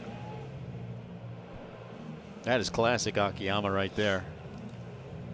You know, Chris, that's the difference in pounding him in like the Milwaukee Brewers did and pitching him away like that. It gives him an it plays into his hands if you pitch him to the outer portion of the plate, in my opinion. Now, I haven't gone and looked at scouting reports and all these hot and cold zones and things like that, but just from my eye test, it seems like that's what he wants. He wants the ball out over the plate that he can move up the middle or the other way. And if he gets one that breaks into him a little bit more, then he's got some option to pull. But I haven't seen him pull a ton this year. If he has, it's been mostly on the ground, which is why you see the shift. But he moves that ball the other way. I would agree. Final in Tampa, the Rays beat the Phillies 6-4. So that's a good thing, right? That's a good thing. The playoff scenarios, and again, these playoff scenarios are coming straight from MLB. So it was a Reds win, Phillies loss, and a Milwaukee loss. or 2 losses by San Francisco, that's gone by the wayside. They won game 1 of a doubleheader. So if the Reds win this game and the Brewers lose, they clinch a playoff spot. First time since 2013. So put the champagne in the fridge. Possibly. Although there's still more business to be had. I mean, the Reds would certainly, you want to get in. Obviously, you want to clinch and get in, but they have aspirations of finishing second in the division and as high as a 5 seed, depending on how things shake out. Win a couple or win 2 this weekend, you could be as high as a number 5 seed. Reaching out and pulling the ball to left field is Castellanos. Here comes Akiyama to the plate. Throw not in time, and the Reds have a 4-1 lead. Well, you said get those Knicks going. One of them with an RBI here. And, of course, Castellanos gets the second base. And those are classic hits by both of those hitters. Shogo, the opposite field, Dinker right down the left field line, and look at the plate coverage for Nick Castellanos. What's kind of tripped me out about Nick is that a lot of times he will go down and out and get that ball and hook it to left, but he'll get fastballs pitched into him that'll hit out to right center. I mean, it's like the complete opposite of what I would think anyhow. That's a big, big run right there. Don't look now, but the Reds scored on something outside of a home run. For the first time in how many runs? 19 of them. Wow. 19 straight via the home run. Double, single. First time since Sunday.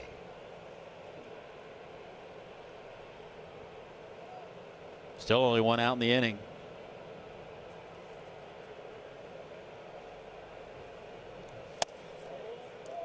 Fastball inside, 1-1 on Votto. I mean, as far as the seeding goes, I mean, you really just kind of would prefer not to play the Dodgers first. I mean, but other than that, I think with the Reds rotation, it doesn't really matter. There's not a rotation that's as good as theirs. The top 3 in the major leagues, I would say. All of you, there is no home and road advantage. You're going to play the games in a neutral site. Wild card round. First round's at the. That's true. That's true. So that would lead to the question when you're talking about the Dodgers. Would you rather face them in a best of 3 or an extended series? Would you rather face them in a best of 3 at Dodger Stadium or an extended series at a neutral ballpark? Beggars can't be choosers, though. Just get in, man.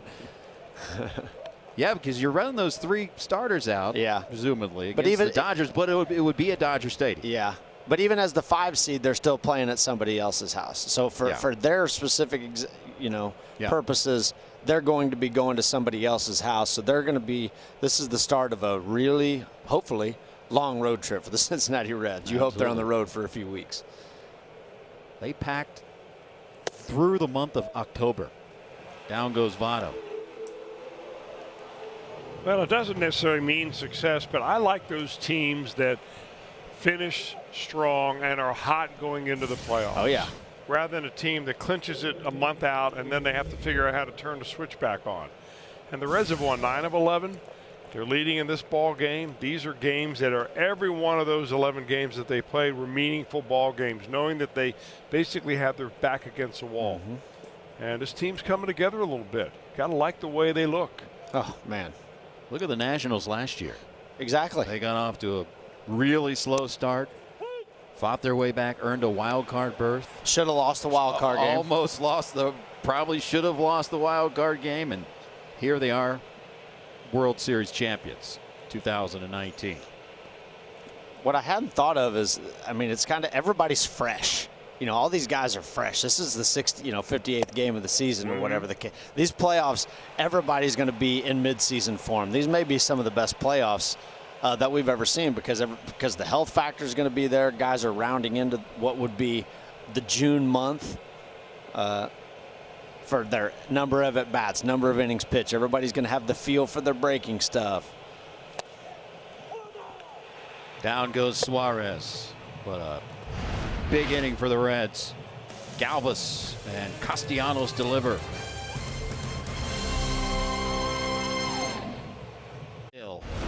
Last 2 half innings. Fired up. Galvis home run. Fired up, and you got the guns, flex them. In fact, even look down, like how my guns looking. Don't act like you wouldn't. Do you see that little look down, like how they looking? I've seen you do that a couple times. Oh yeah, right. I'm like Bugs Bunny, where I flex and it like droops down. Check him out. Look at him. How they looking? Yeah, there it is. Yeah, my right gun's Hey, when the good. buttons start popping and he turns green, it might be time to run. It's true. He is built like the Hulk.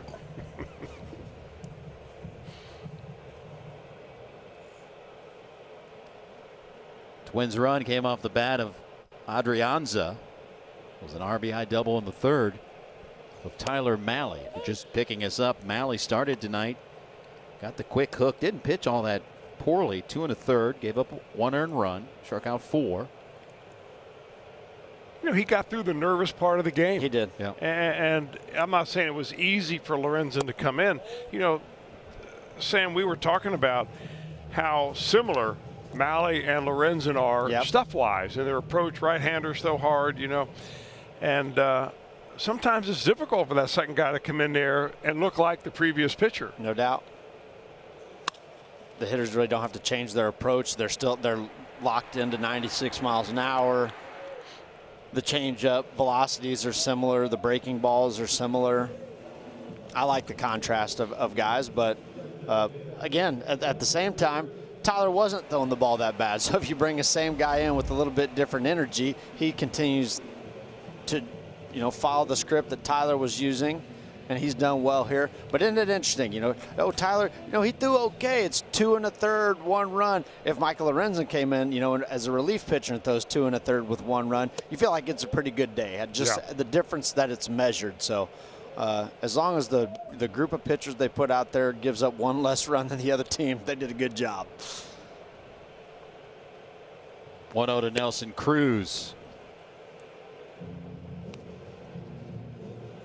It is now 9-0 Cardinals over the Brewers. Things are looking up.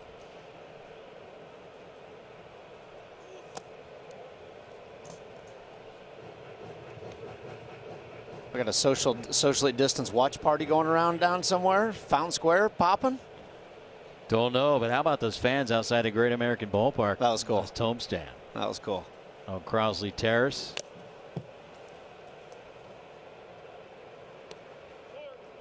And now a quick message from La Rosas.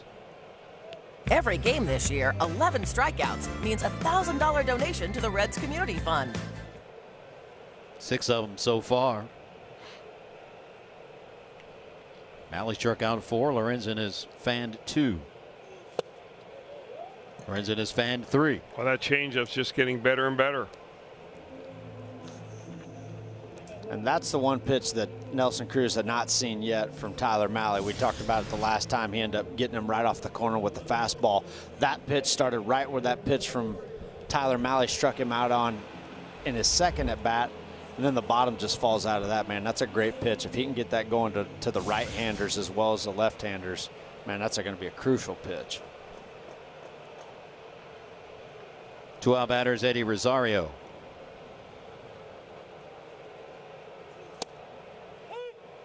Inside corner for a strike.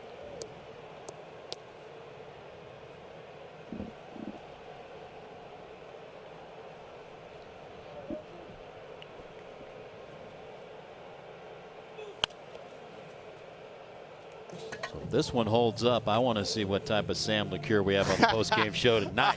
I was just going to say, I'll try to keep a fire extinguisher nearby. I was going to say, stick around, folks. This one holds up. I think he was fired up the other night. Yeah. We'll go give me a couple pints of coffee down real quick. So there we go. Not like you need any. I was going to say, mix in some decaf. No, buddy. All right. You go full diesel around here. Yeah, I dig it. Come on now. I love the enthusiasm, man. You know me. I dig it. Well, there should be a lot of people excited around Cincinnati about this team right now. No doubt. On the ground, that's a base hit.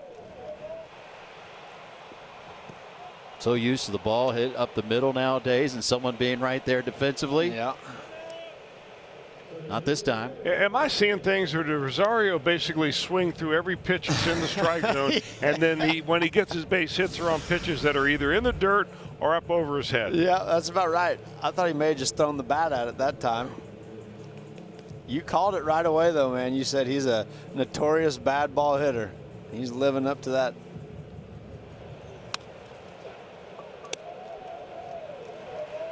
Lorenzen's like, wow. I just made a really good pitch right there. And it wasn't even a strike. Pitch number 50 for Michael. In the air, left field. This will drive Akiyama back near the track. He has room. All right, Sam. All right, boys. Can't wait to see you on that postgame show. Stick around. $1,000. It's a rolling jackpot. It'll continue through Sunday's game. You can purchase now at Reds5050.com. You must be 18 and older and in the state of Ohio to purchase. $80,000. Mike Moustakas will lead off for the Reds. Let's take you back to the fourth. StatCast powered by Google Cloud. A huge home run to center field.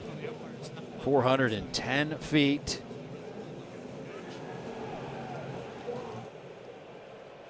And it erased a 1-0 deficit, gave the Reds a 2-1 lead, and they have not looked back. And we have a new pitcher for the Twins. It will be left-hander Caleb Thielbar. Yeah, you get down to the left-handed part of the lineup. It's the only spot where the Reds have back-to-back lefties, Moustakas, Winker, before you have Senzel come in. So they bring in Thielbar, left-hander. Doesn't throw hard. He throws a lot of sliders and a lot of curveballs. Close the book on Jose Barrios. 5 innings, 5 hits, 4 runs they were earned. 2 walks, 7 strikeouts, 2 home runs.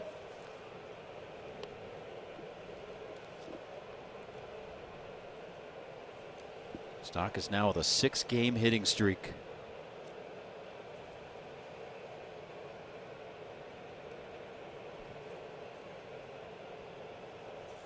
And during the streak, 381 average, 5 doubles, 2 home runs, 7 RBIs during his 6-game hitting streak.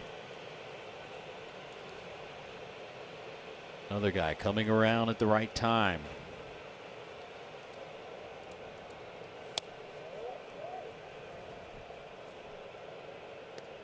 Three and 1 the count on Moustakas.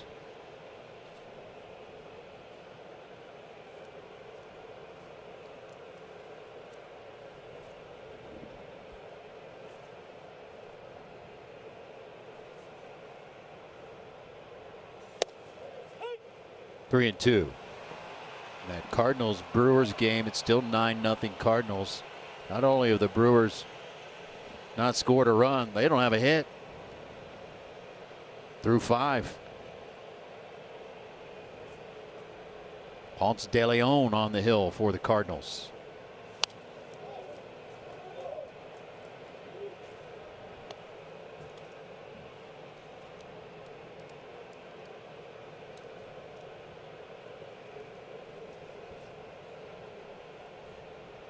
Count holds at 3 and 2 on Moustakas.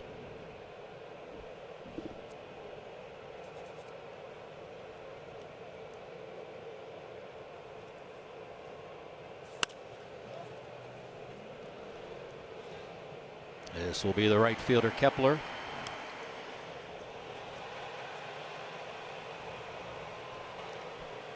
Moustakas retired. That'll bring up Jesse Winker.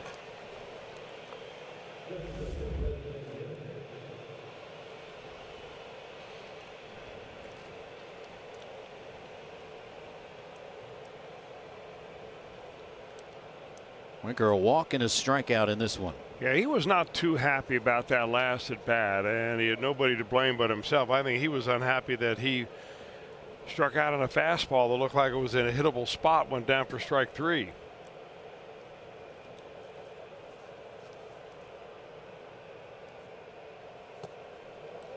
Breaking ball at 69 miles per hour.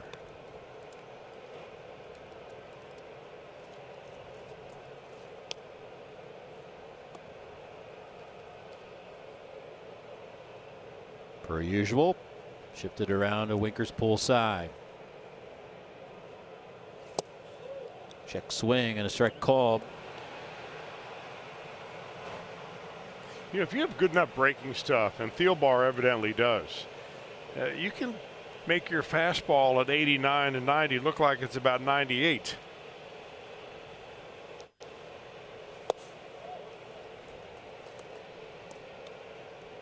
Two and one, the count on Winker.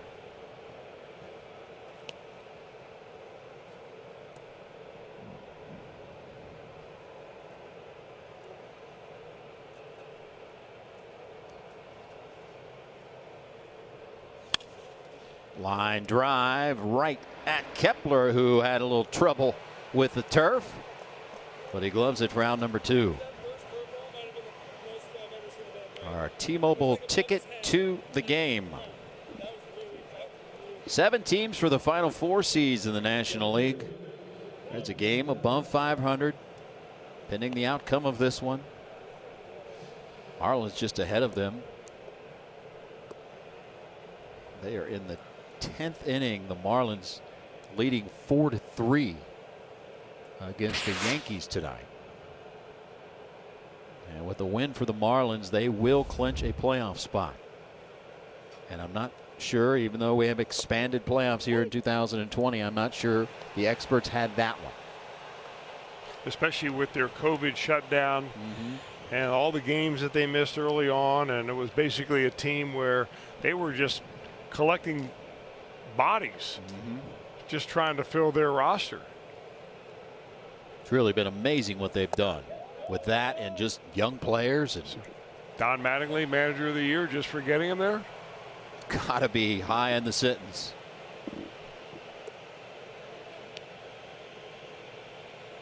I would think Mike Schilt would get some consideration as well, what the Cardinals have dealt with.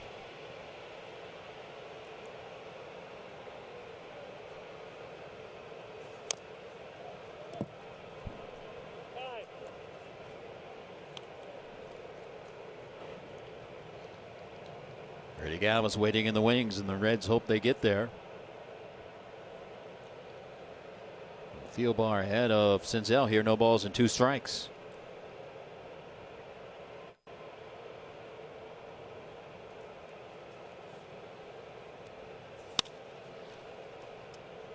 Here to right.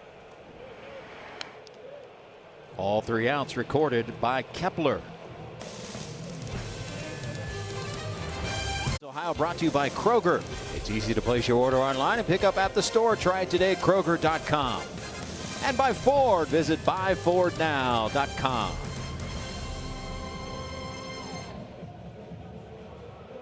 Back at the Twin Cities. Minneapolis, a gorgeous city. Target Field.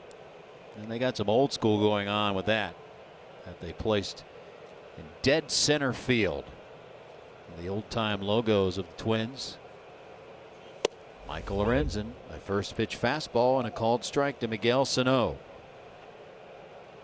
Lorenzen came into this game in the 3rd, 1 out in the 3rd. With a man on second base, he retired the first 2 batters he faced. He gave up an infield hit and a double in inning number 4, got out of it. He gave up a single in the 5th, got out of it.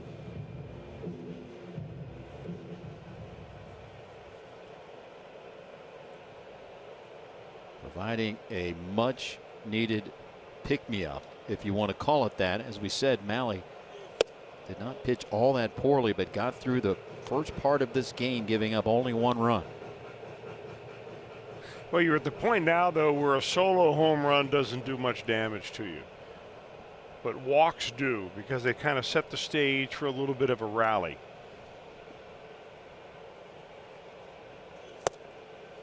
Fastball at the knees.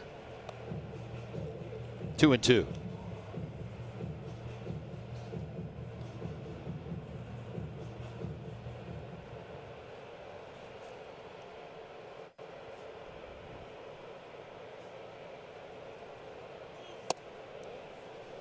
Second time Sano facing Lorenzen in this game. He popped out in the fourth.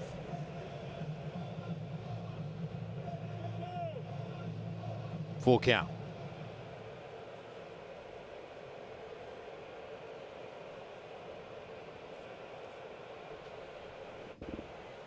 Payoff pitch. And it's a leadoff walk. First walk given up by Lorenzen.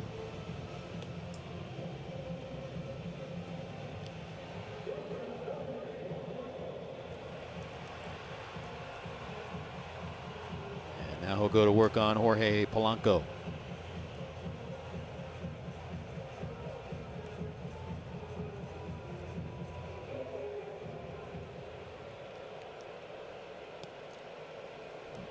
Polanco hit that ball off the end of his bat that barely got to the shortstop, to the third baseman Suarez playing shortstop. A little different configuration here.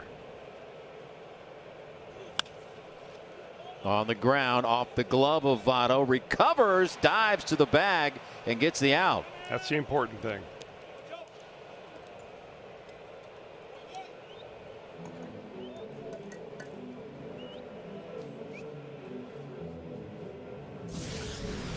Polanco hit it right on the button, and it was right at Votto, and he tried to get that one hopper, and it came up on him a little bit. Kept it close enough to grab that out. So that's a good job of keeping that ball near. A rocket shot. Was scalded to get a glove and keep it near. It's job by Votto. Now second base, one out. Runner on second base, one out. Mitch Garver, the batter.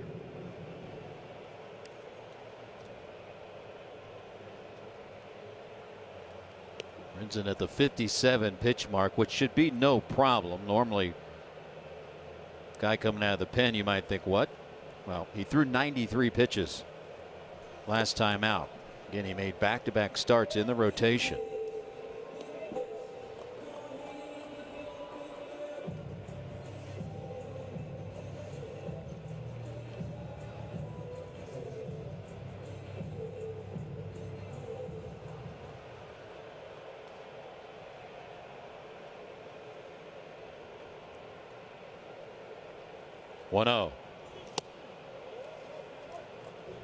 Reds do have Amir Garrett throwing in the bullpen. Got a switch hitter and Gonzalez due up next. Then it would be the top of the order and a lefty, Max Kepler.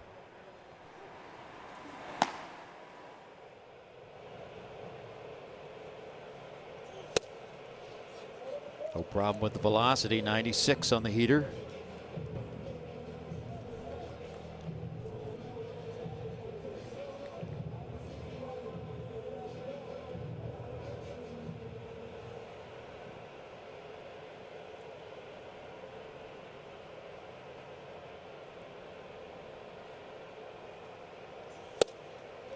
Two and two.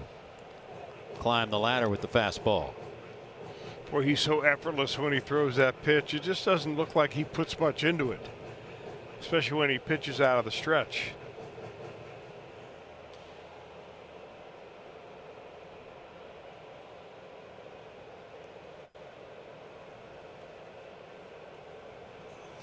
Struck him out.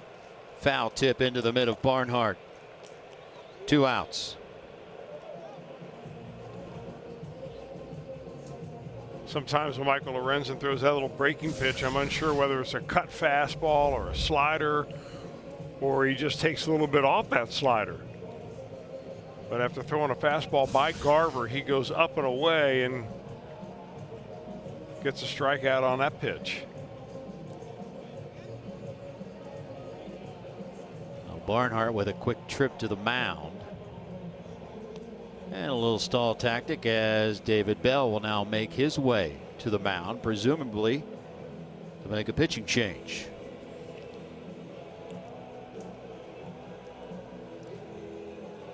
makes the call to the lefty. You can see Lorenzen always reluctant to give up the baseball. Right now, probably telling David Bell, I can start on Sunday if you need me to. That's just the way he is. And play center. And bat fourth. Here comes Garrett.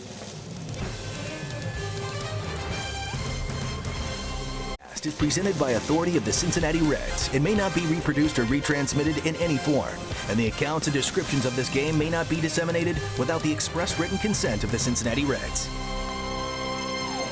Congratulations all around for Michael Lorenzen. A fine job out of the bullpen.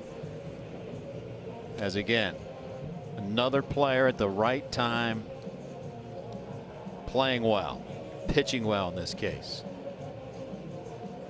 Here is Amir Garrett, 2 outs and a runner on second base.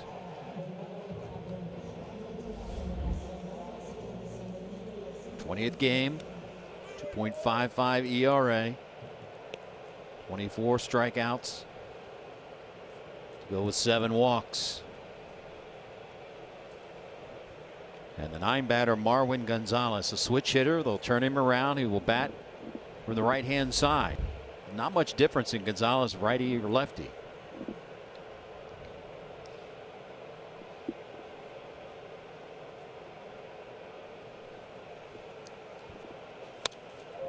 First pitch fastball fouled out of play. Well, Garrett's track record this year in one particular area has just been outstanding, and that is retiring the first batter. He's come in 19 times, and he has retired the first batter in 18 of those. So you have a runner at second base and 2 outs. You want to get out of the inning, you bring in Amir Garrett. That is numero uno coming out of the pen, retiring that first batter. And many times the only batter you'll face.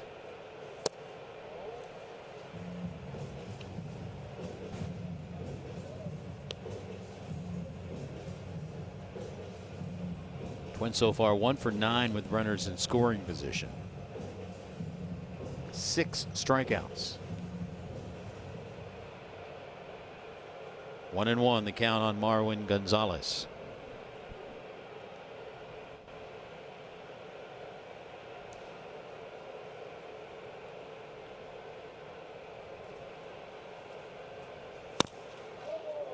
Line drive, base hit. This will plate a run. And it's a 4-2 game.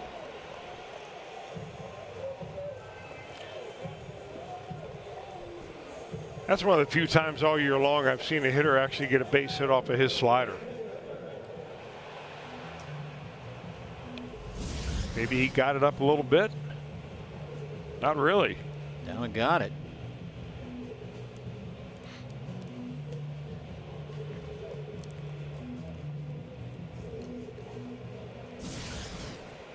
Well, that'll bring the tying run to the plate. Leadoff man Max Kepler.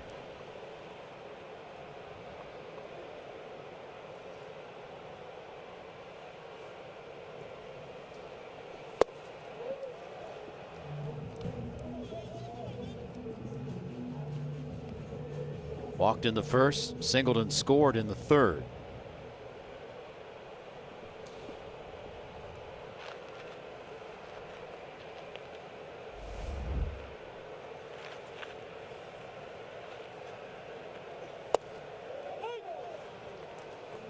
One and one.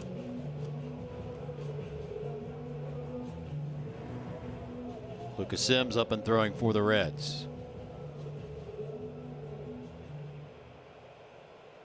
The Miami Marlins have officially ended their playoff drought. 4-3 winners over the Yankees in 10 innings.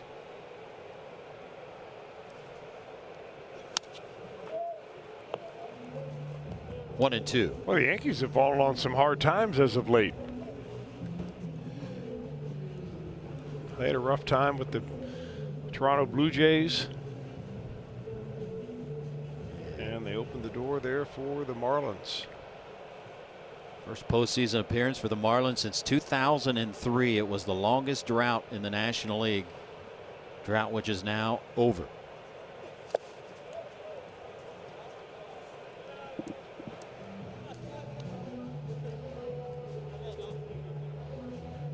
(9-1) now, Cardinals and Brewers, as Orlando Arcia homered to break up the no-hitter.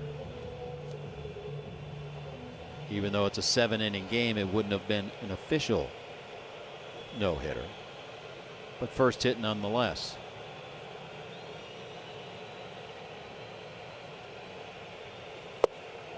Got him to chase.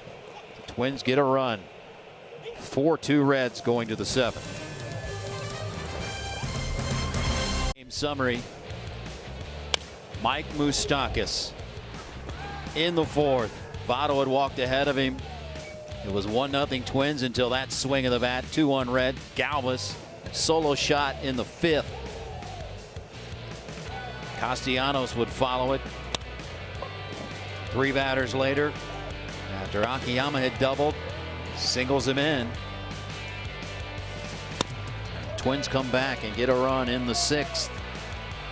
Leadoff walk to Sano. In came Amir Garrett with 2 outs, and Marwin Gonzalez delivered for the Twins.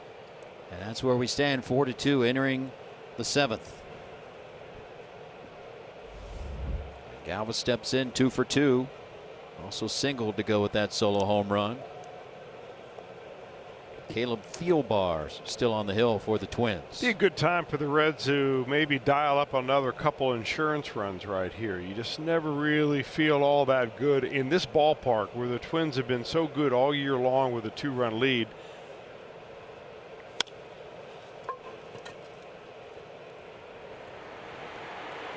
One out.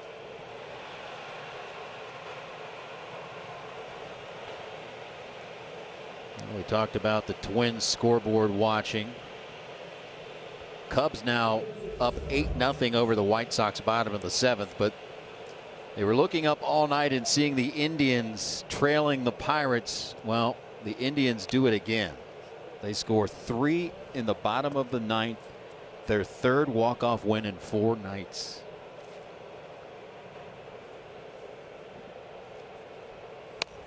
A bunt by Barnhart. Thielbar fielding his position. 2 outs.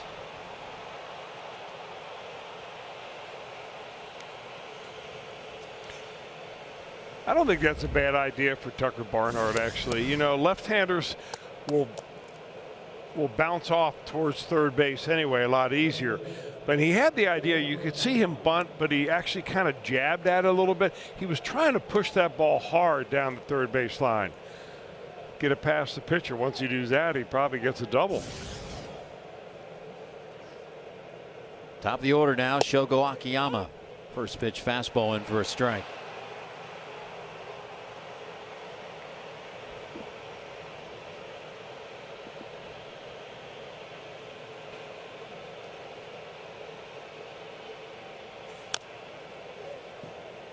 Oh, and 2.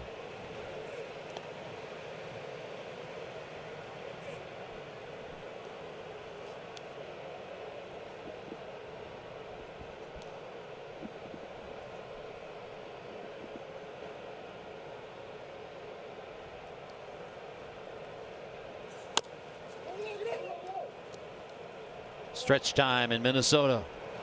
4-2 Reds.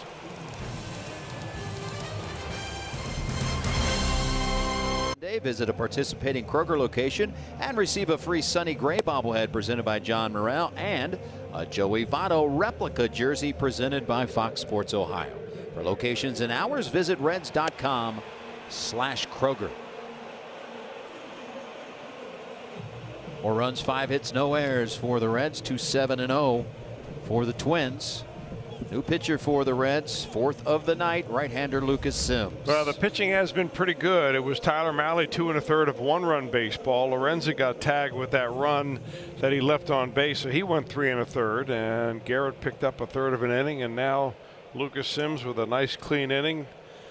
Bottom half of the order.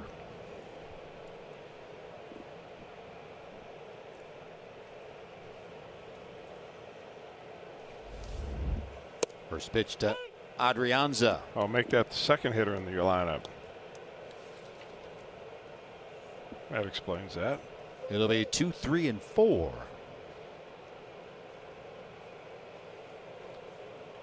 Maybe just picking us up. Adrianza came into the game for Josh Donaldson, who left with a calf cramp. First name spelled E-H-I-R-E, pronounced A-Ray. Adrianza. See you later, Adrianza. Pretty quick work right there for Lucas Sims.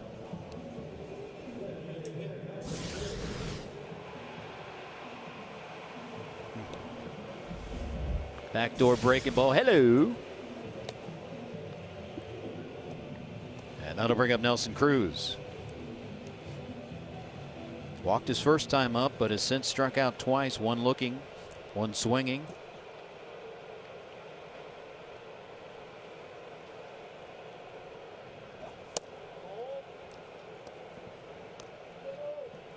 One to know the count on Cruz.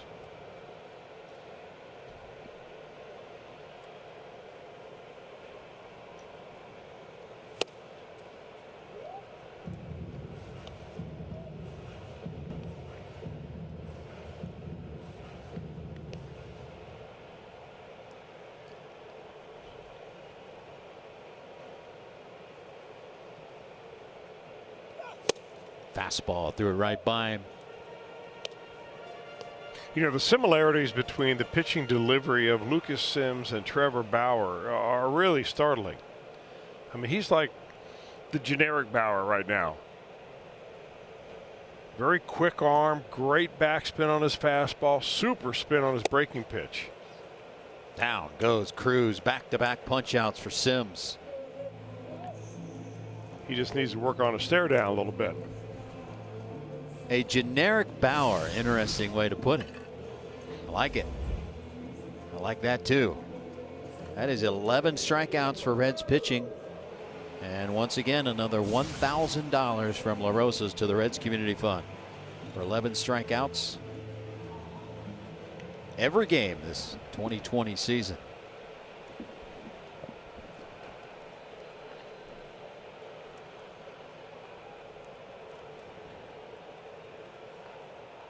First pitch to Eddie Rosario.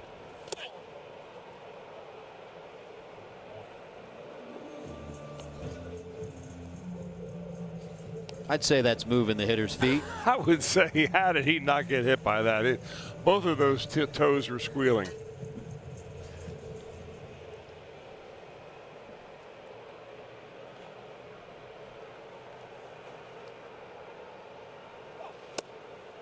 Do your toes squeal? Well, is this from experience or? All the way home. Sonny Gray looking on.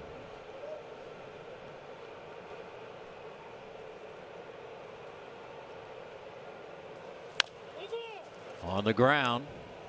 Now 1, 2, 3, 7th from Lucas Sims. Presented by Dinsmore, open daily. Tomorrow and Sunday, the last chances to get a free Tony Perez bobblehead with the purchase of a regular price ticket. For hours and details, visit redsmuseum.org. 8th inning, 4-2 Reds trying to hunt down a playoff berth. And new pitcher for the Twins, third of the night, Trevor May, the righty. Big guy. He's been with the big league team with the Twins his whole career, although he was originally drafted by the Philadelphia Phillies, traded over as a minor leaguer back in 2012. 30 years old, 6 years in the big leagues.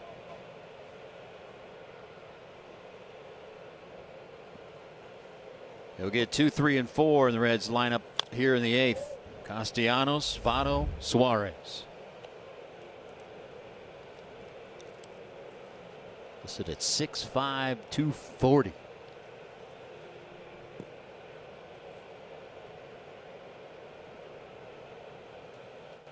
Trevor May, a 1 pitch in the air, left field. hit well, but on the track and with room is Rosario. One down.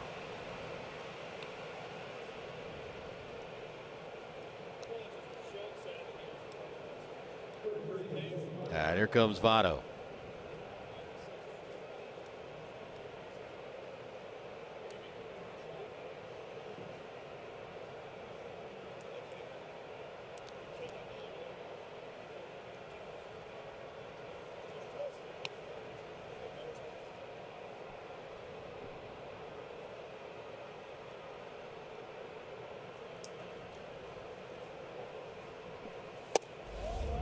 Votto lays off a fastball up high.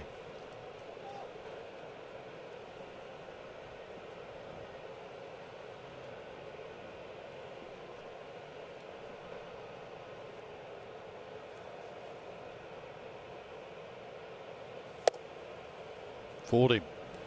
1-1. Fastball, curveball, slider are May's best pitches. In fact, he's down to 3 different pitches this year. He was a guy that would throw up to 5 different pitches. Tops out around 97. There 97 right there. Right on cue.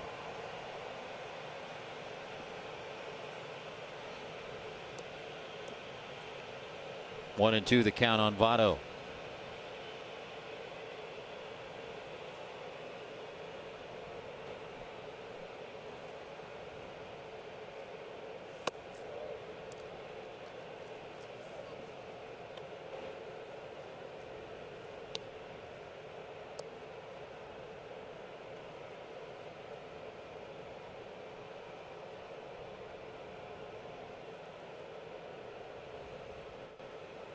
Now the 2-2 pitch.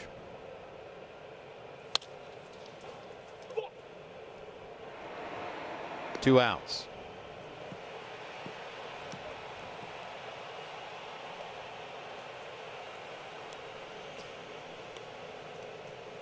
Two out batter will be Eugenio Suarez. Interesting to see how the Reds line it up the rest of the weekend, if indeed they would hold on tonight.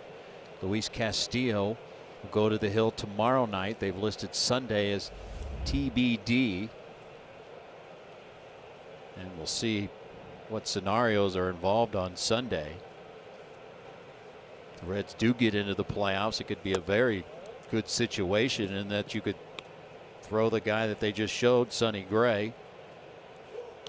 And then Trevor Bauer will be in line to start the first game of the playoffs on Wednesday. It's where all the planning comes in, when you have all the different scenarios. How much does this game mean?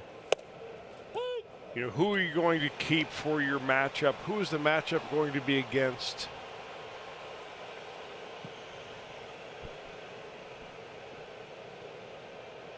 If that would happen, and again, they've got some outs to get here, the Reds. 6 more in this game. But it would line up perfectly. You would have Bauer on Wednesday. Normal rest for Castillo. Game 2 of whatever playoffs you're in. And then come back with Sonny Gray on normal rest. But don't want to get too far ahead of ourselves.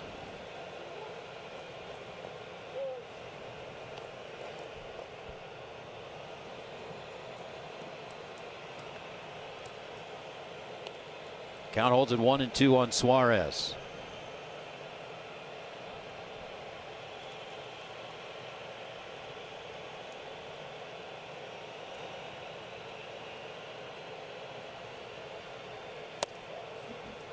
Two balls and 2 strikes.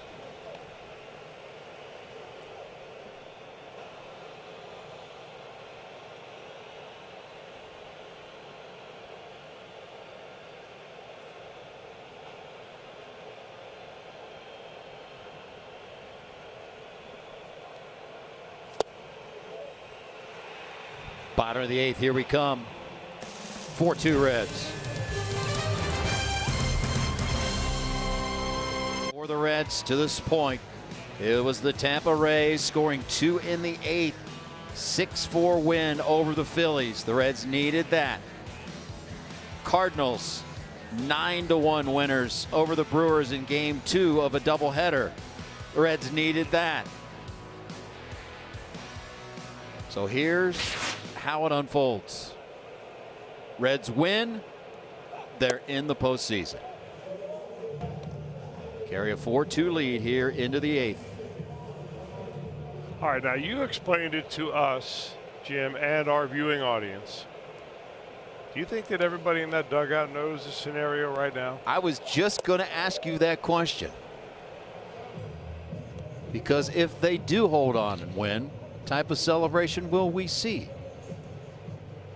I imagine someone is going to let them know.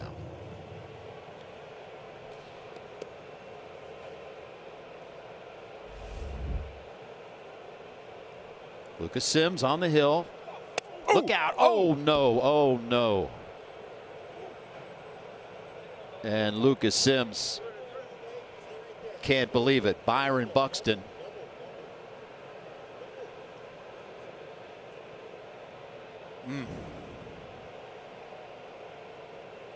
Let's hope he's all right.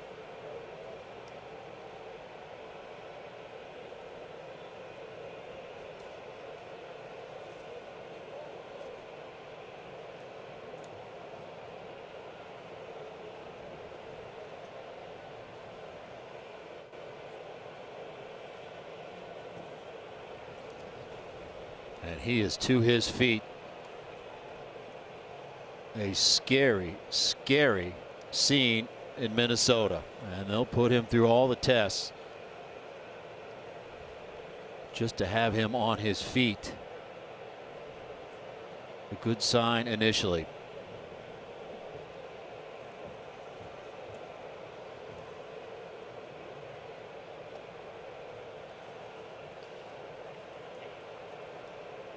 He will leave the game.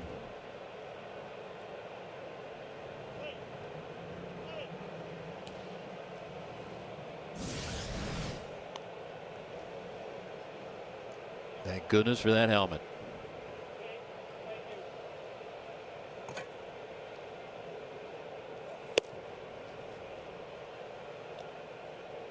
Boy, a scary moment. Glad he got up and left under his own power. Of course, he'll be tested and all. That's a scary moment. I mean, for Lucas Sims too. Completely unintentional. Ball just slips out of your hand.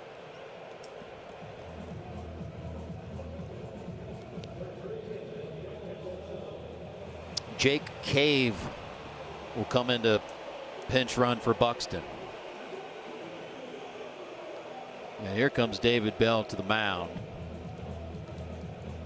And not an easy situation for a pitcher to have to overcome what just happened. And he's going to make the call to the bullpen.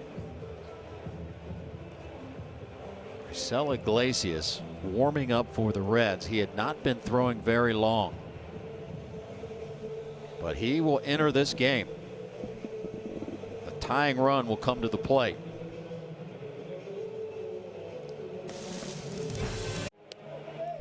Well, Lucas Sims obviously shaken up, and every pitcher that goes through what just happened would naturally be shaken up after hitting Byron Buxton with a pitch to the head. And now he will watch on as Raisel Iglesias called upon out of the pen. No outs, tying run at the plate. I think it was a smart move by David Bell. Go get him exactly when he did. Iglesias had just started warming up. Not so sure he's completely ready to go, but I imagine that he knows his body well enough that he doesn't take very long. First pitch to Miguel Sano. It's a breaking ball, swing and a miss.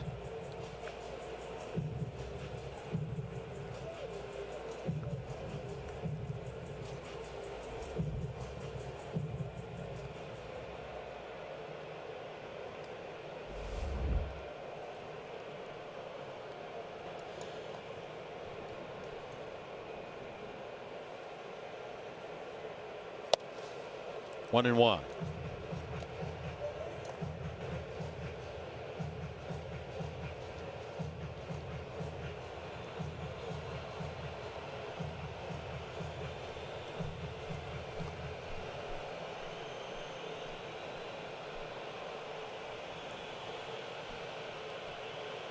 Shakes off Barnhart a few times. Now the 1-1. She's one in the dirt, 1-2.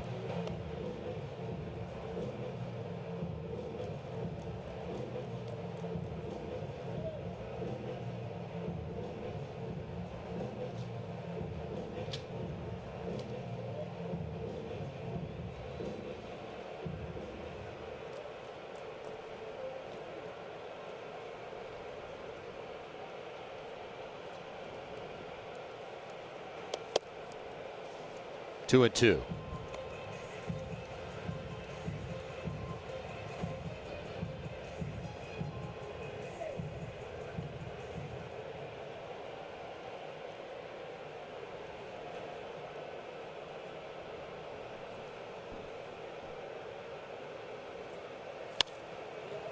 Cal will hold it 2-2. That might be the only fastball that Sano gets right there, and he probably knows it.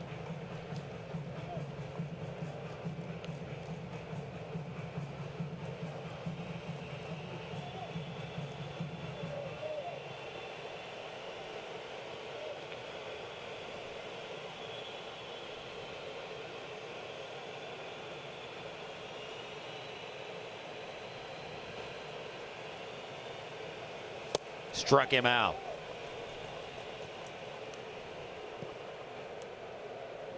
One out. Rysell, solid of late. Last 6 appearances, 6 1/3. Not a single hit, no runs, 7 strikeouts. I like that bottom line right there. Of the 19 batters he's faced, 1 has reached base. On a base on balls. Probably a missed call by the ump.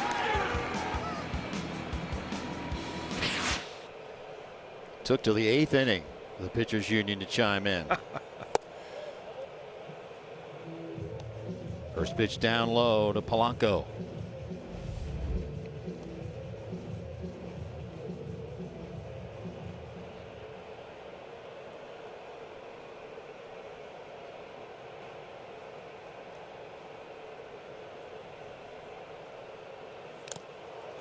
It's away from Barnhart, but Cave will stay put.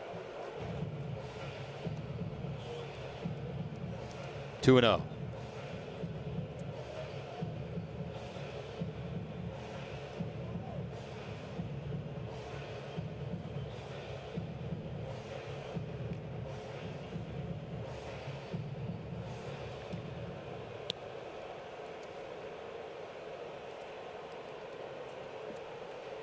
High tension affair at Target Field.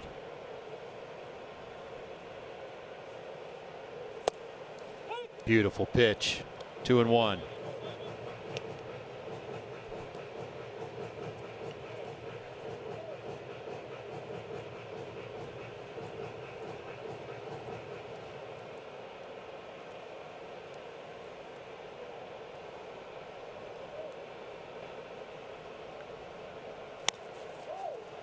Nubber foul. And a typical kick by Suarez.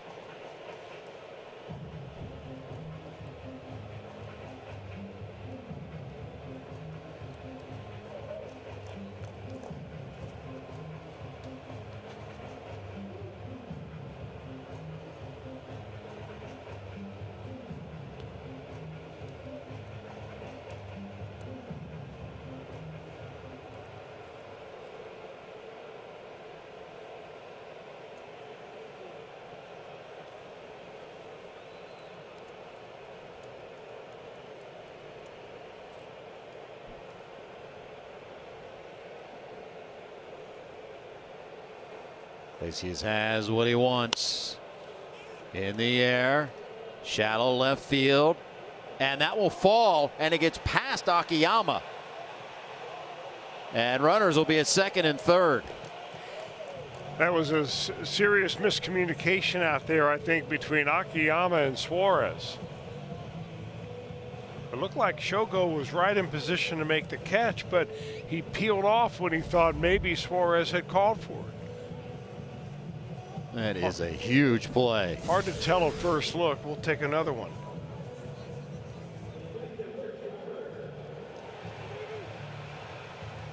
Wow.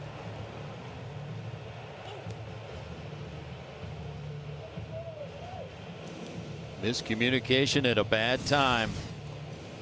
And now the tying runs are in scoring position. The 8 batter, Mitch Garver.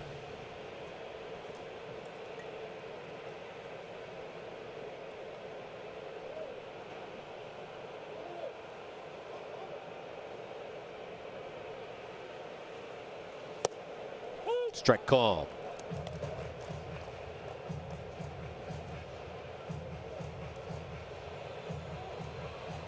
Double in the 4th for Garver.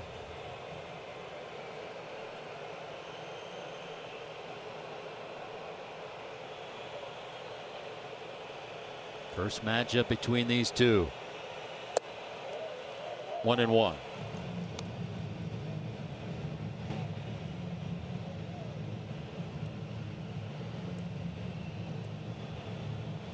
One of the keys for Iglesias here, he's had a good run at keeping the ball down. His breaking stuff has been down around the knees consistently. When he comes up, it's up out of the zone with that four-seamer.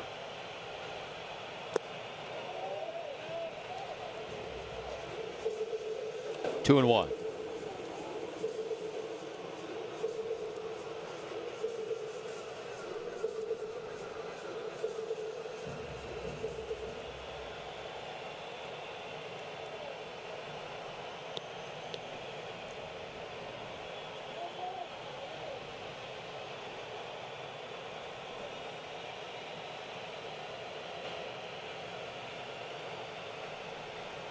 And we'll go through the signs again.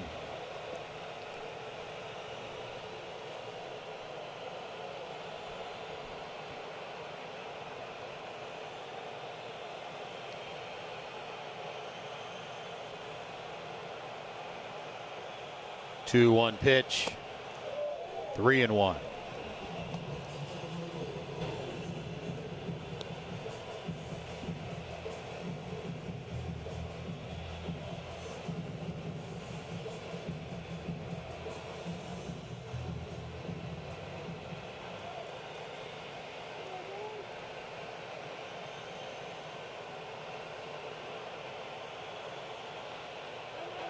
Time call.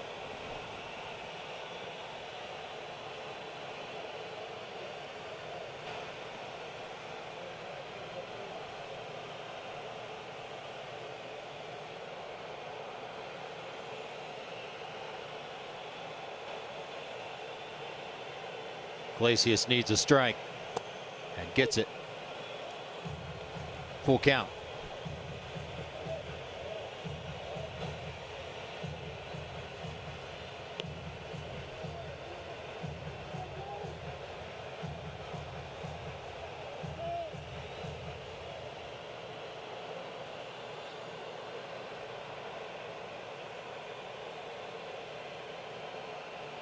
Second and third, one out. Payoff pitch. He got away with a hanger.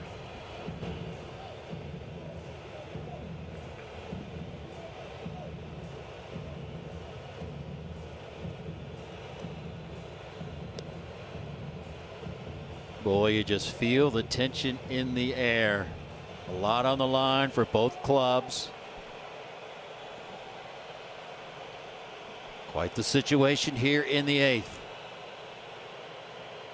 Iglesias v. Garver, and another 3-2 pitch. Swing and a miss. He struck him out.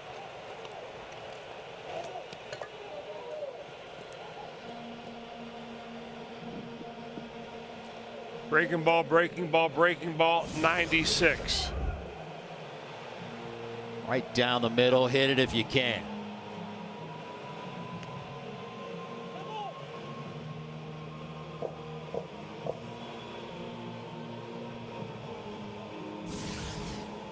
One more out to get here in the 8th. It's Marwin Gonzalez.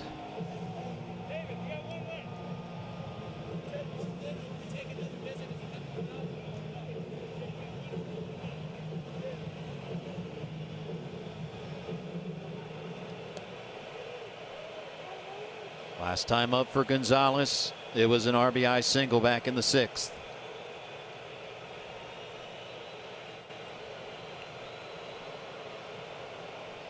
Switch hitter will bat from the left-hand side.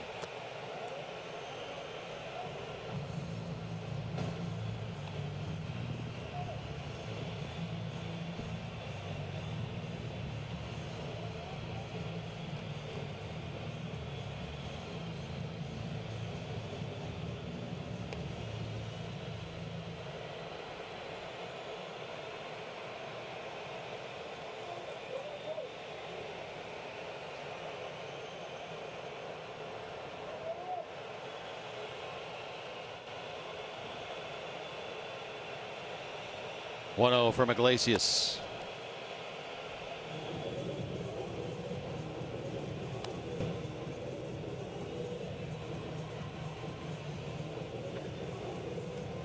Leadoff man Max Kepler on deck.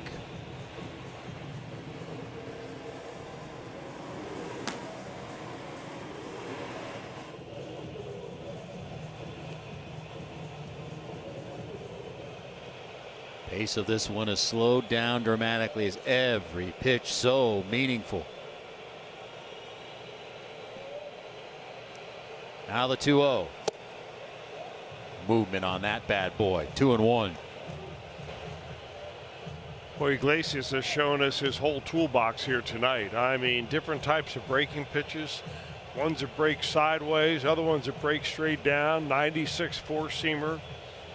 Takes a little bit off the two-seamer and then runs that in, as you just saw there. Maybe kind of a dead fish pitch. Hard to guess along with.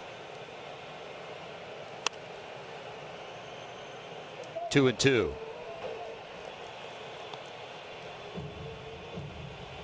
Reds have hurt themselves in this inning. Hit batter.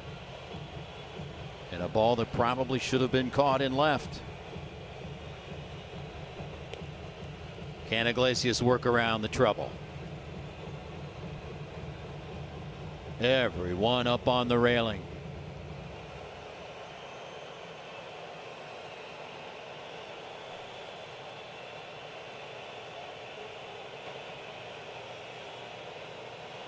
Now the 2-2 pitch. Full count.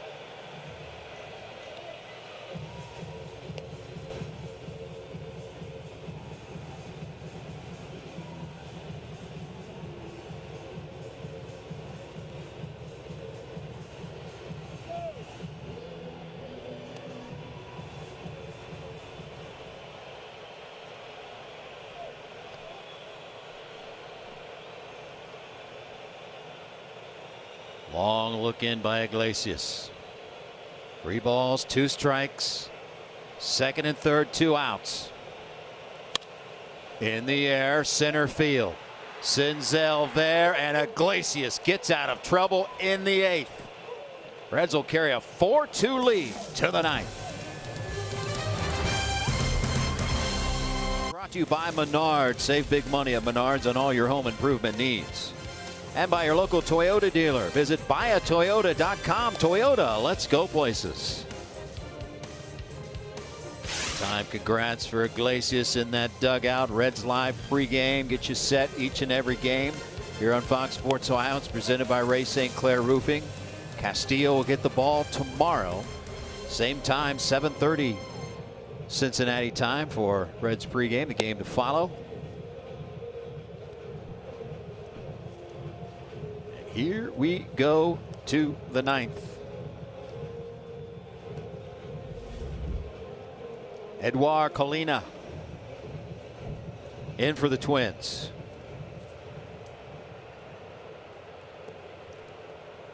And he took the spot on the roster today of none other than Homer Bailey, the former Red. Was designated for assignment by the Twins today after coming off the injured list, pitching well for them earlier this week. But it is Colina here in the 9th. He'll get Moustakas, Winker, and Senzel.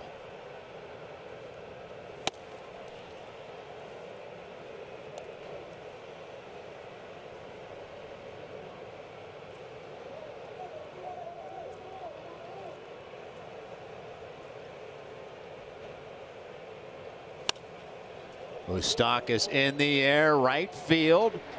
And Moose has done it again. Wow. Mike Moustakas, his second home run of the game, 8th of the season, and a huge add-on run. 5-2 Cincinnati.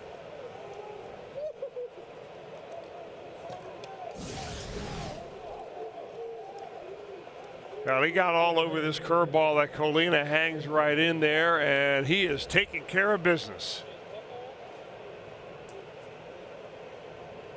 Boy, Mike Moustakas, after Trevor Bauer the other night put the team on his back, and Moustakas tonight says, climb aboard, boys, here we go. That's a huge run. I find it really interesting that they bring in Edouard Colina, who's 23 years old. They just brought him up, purchased his contract today from the alternate training site. He pitched at 3 different levels last year, and here he is in a very important ball game late in the season with a 2-run lead or 2-run deficit. 14th career multi-home run game for Mike Moustakas.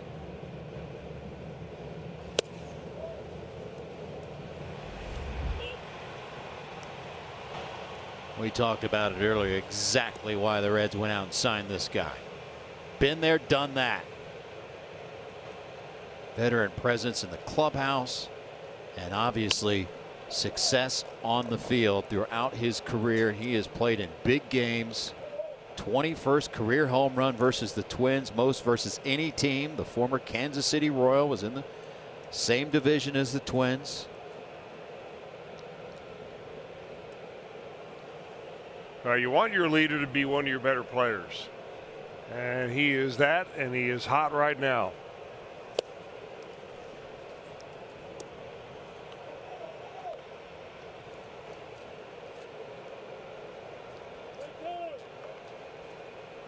Welcome to the Bigs, Colina. Full count on Winker. And a walk.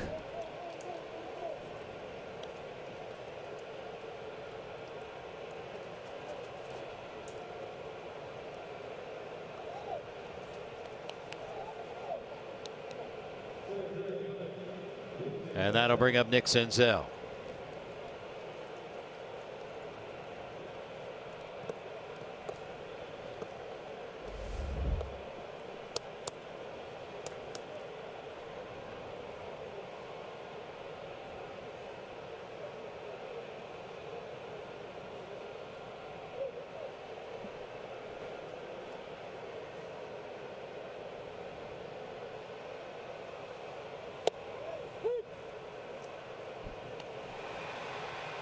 Oh, and 1 on Senzel.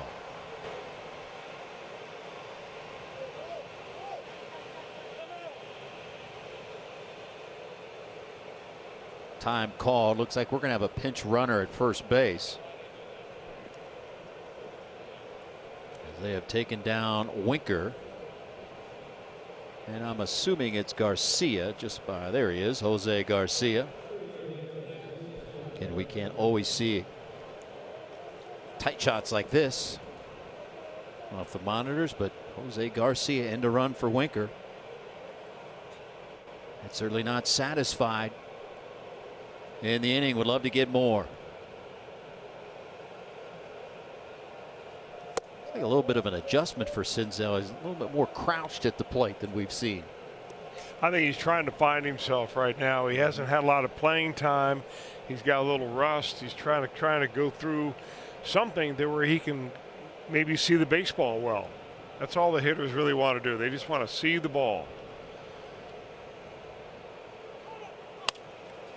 On the ground, fielded nicely, long throw across, and it gets away.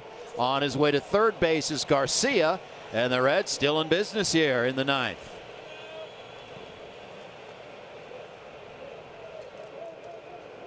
I'm not so sure that Senzel wasn't going to beat that play anyway. Even when it popped out of the hand of Miguel Sano.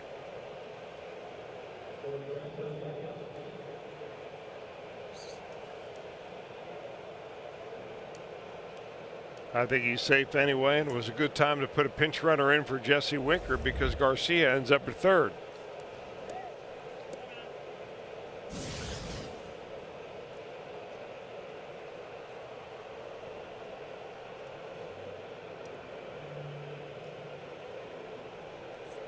And we're going to have a meeting of the minds on the mound.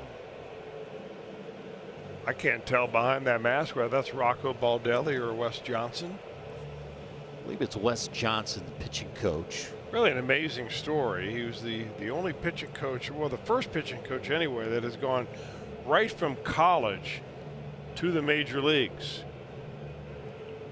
He's coaching at the University of Arkansas. And he made a name for himself by teaching an unorthodox way of increasing velocity amongst his pitchers. And this was a couple of years ago.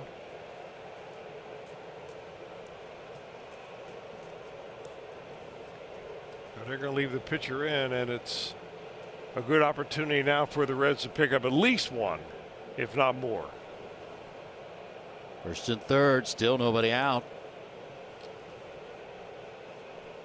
First pitch to Freddie Galvis. Into right, that'll fall. Garcia got a late start, but he will score, and the Reds have a 6-2 lead.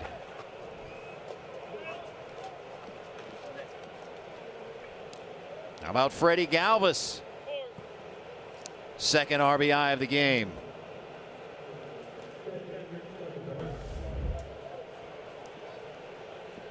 Right on the button. Maybe not as hard hit as his home run that went down the right field line, but right on a sweet spot right there for Galvis.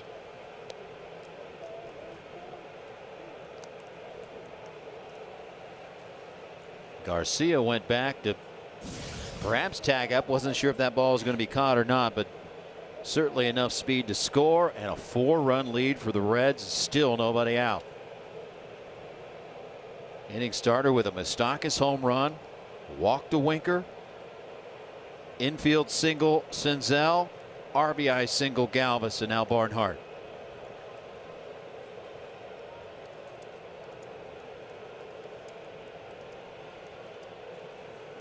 Showing bunt, looks at ball one.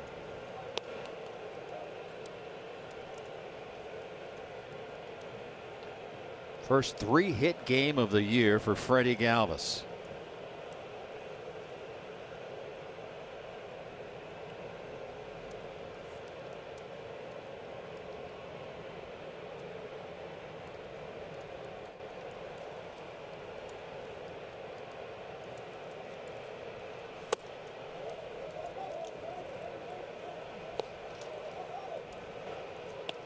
Two and 0.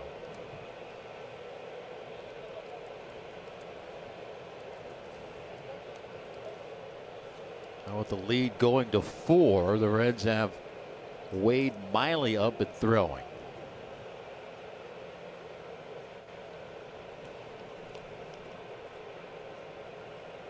Sal Iglesias threw 24 pitches in the 8th. 2-0 to Barnhart.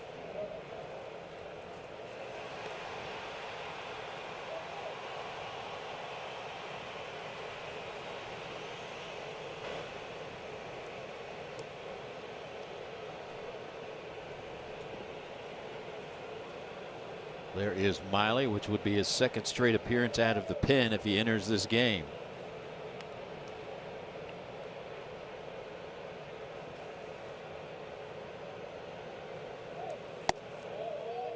Three and 1.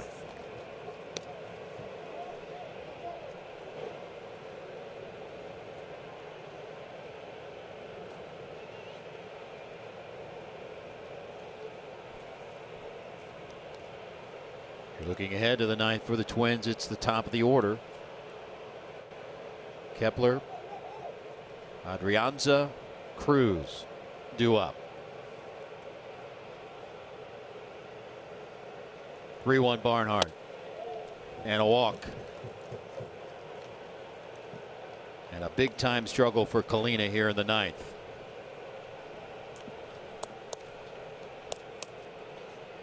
we will remind you, win and in.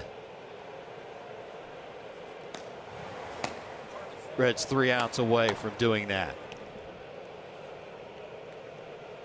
But they hope far from done here in the top of the ninth. Bases now loaded and still nobody out. Top of the order, Shogo Akiyama.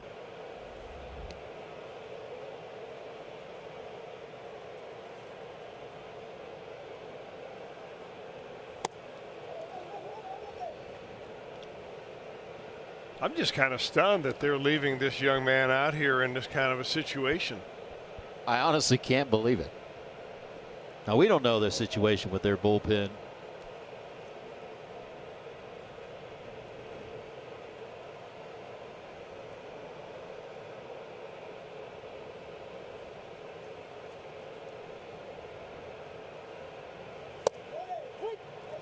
One and one on Akiyama.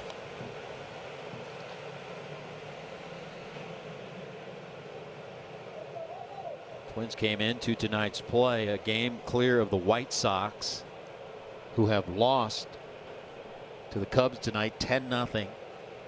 They were 2 games in front of the Indians, who walked it off in the ninth, and Akiyama with a line drive base hit. This will score another. 7-2 Cincinnati. Second hit of the game for Shogo Akiyama.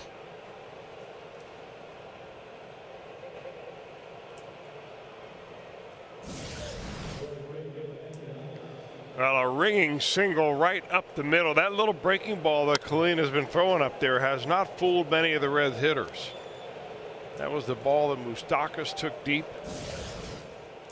He's walked 2, given up 3 singles now. You might say that Raisel Iglesias is kind of a good luck charm by his own right. Yeah. I mean, it seems like every time he comes into a ball game, pitches the 8th, and the Reds score a bunch of runs for him before he takes them out again in the 9th. And he does not look like he's going to take the mound. It will be the 3rd time in his last 6 appearances, to echo what you just said, that he entered the game in the 8th, only to have the Reds play add-on in the 9th, including his last appearance. They have scored 3 in the inning. Bases are still loaded and nobody out. The 0-1 to Castellanos.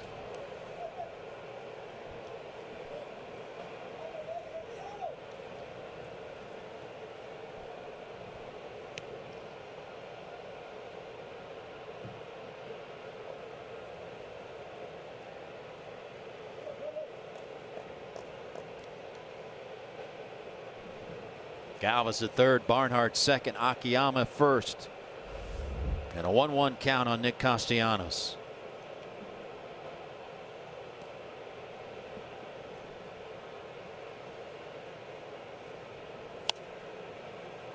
One and two.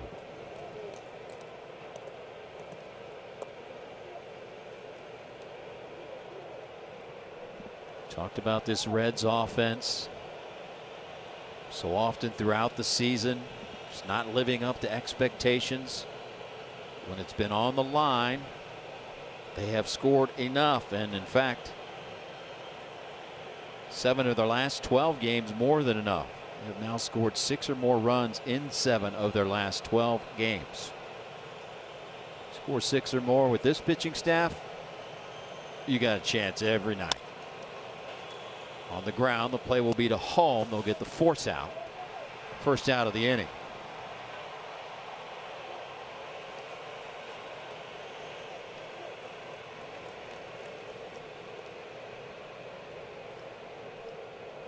And here comes Rocco Baldelli. And he will make the call to the pen. Tough one for Colina.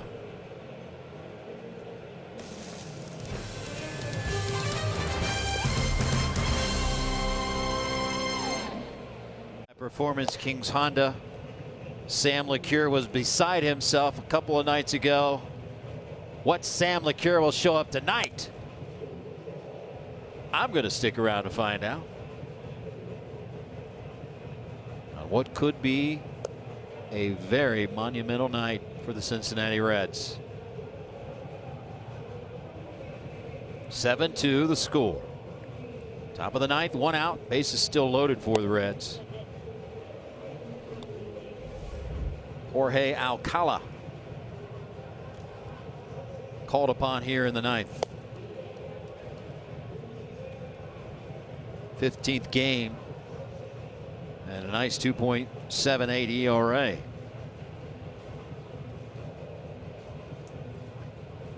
Second year in the big leagues for Jorge. Cup of coffee last year. He was only in a couple of ball games. Been in 14 games this year. Good earned run average. They're just trying to get out of this inning at this point.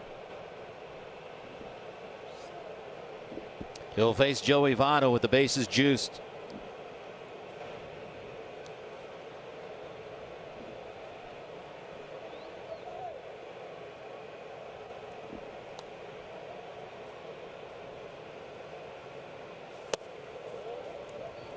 Ball 1.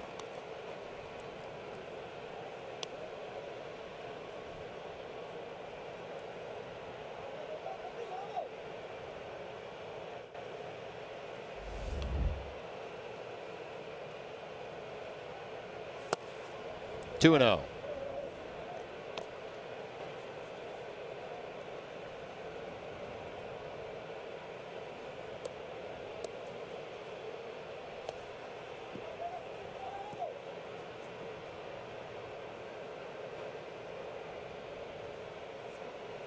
That dugout has gone from high tension to now high anticipation.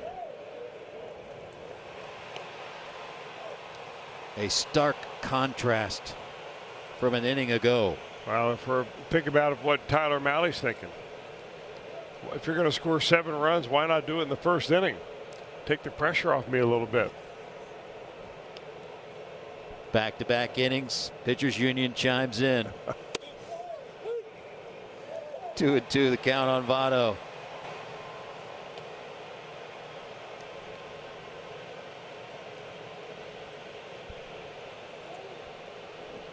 Contributions all around, certainly from Galvis.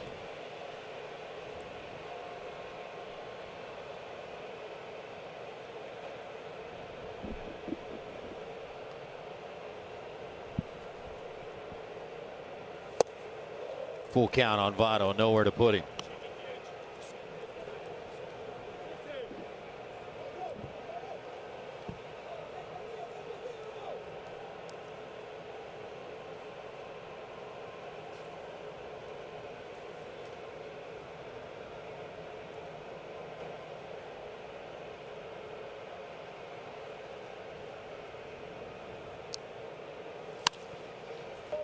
We'll do the 3-2 again.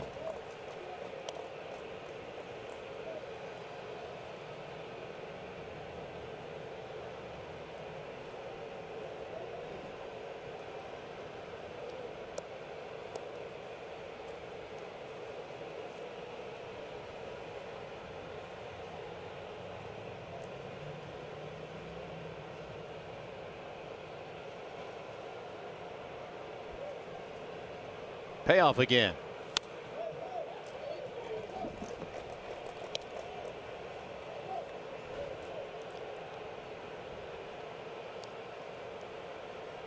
Think about what the Reds have done down the stretch here, and they've done it against good teams. Won the series in St. Louis. Faced the Pirates, not a good Pirates team, but took care of business, winning all 4 games. Won the series against the White Sox. Beat your division rival Milwaukee 2 out of 3. And now come into Minnesota.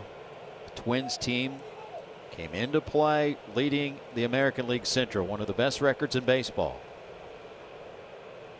And on the road in a crucial game, 7-2 here in the ninth.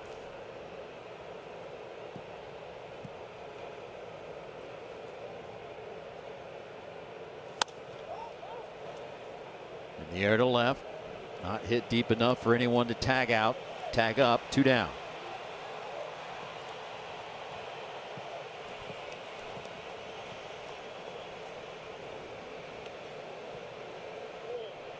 The 9th man of the inning will hit in the form of Eugenio Suarez.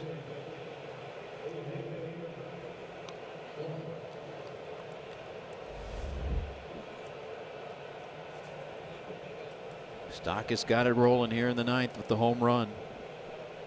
Walk to Winker. Single Senzel.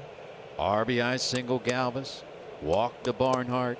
RBI single Akiyama.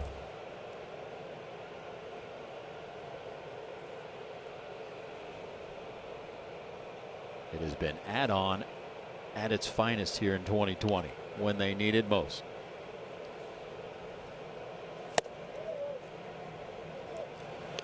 Well, that's one nasty cutter slash slider. I'm not sure what that is. Alcala calls that pitch, but it's got some serious movement. Backs it up with 98.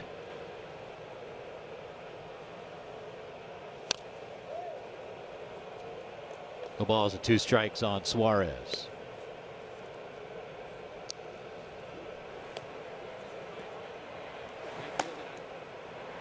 Wade Miley will be your pitcher in the bottom of the 9th.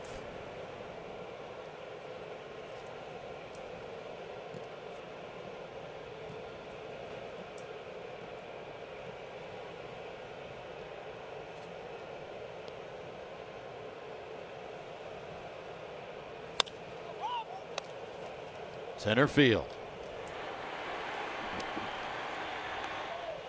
All right, here we go. Reds 3 outs away from a playoff berth. Mike Moustakas, part of a big inning.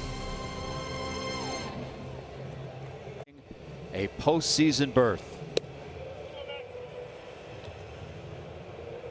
If the playoffs started right now as we speak, Reds would face the Braves as a 7 seed. Best of 3 series, all 3 games would be in Atlanta. A lot can happen between now and Sunday. This is as we speak. The season ended today.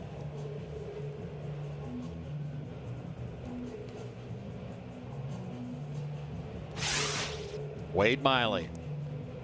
When he signed with the Reds, I'm sure he would love to have been on the mound in the 9th inning. Perhaps clinching a spot in the postseason. But he would have thought it would have been a complete game as a starter. But here he is out of the bullpen. He can make believe right here.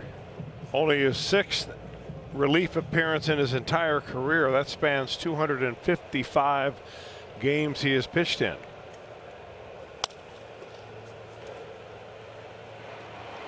Reds 2 outs away. And if he has a Wade Miley kind of an inning, this will be over in an eyelash, in a flash of an eye.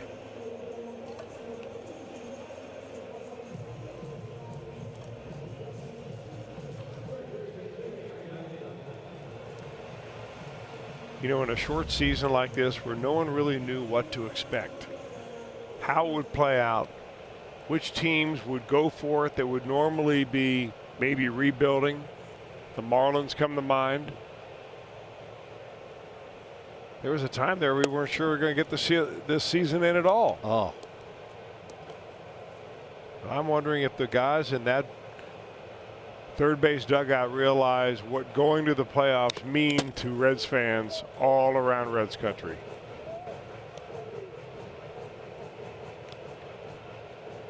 And now all kinds of anticipation in the dugout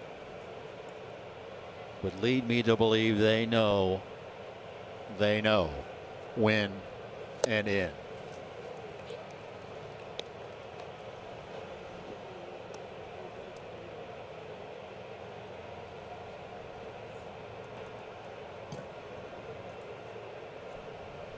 One-two pitch.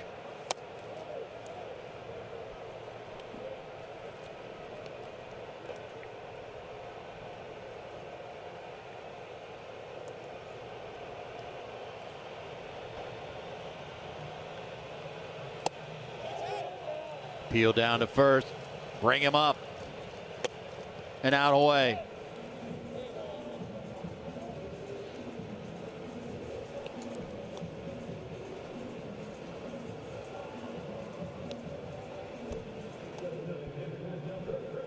And the batter is Nelson Cruz.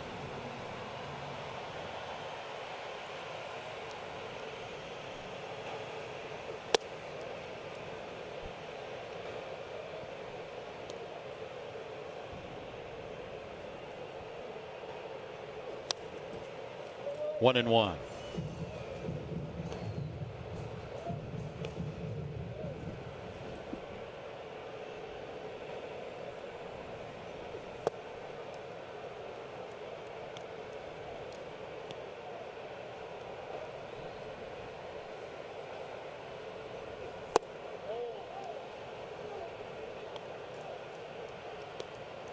Three balls and a strike on Cruz. Swing and a miss.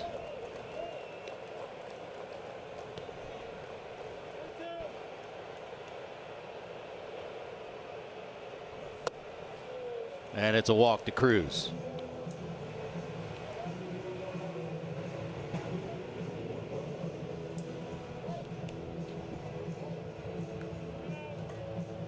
And that'll bring up Rosario.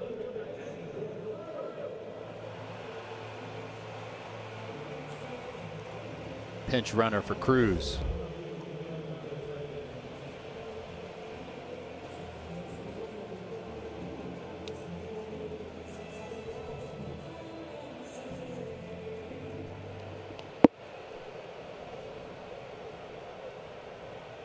Couple of hits tonight for Rosario.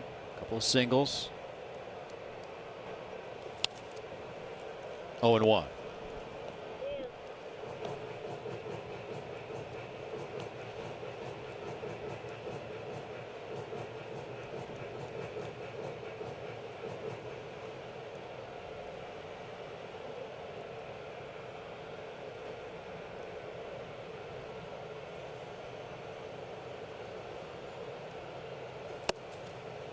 Oh, and 2. One pitch away. I'm on the edge of my seat. I can't imagine those in the dugout. Check them out. Or you at home. Been a long drought.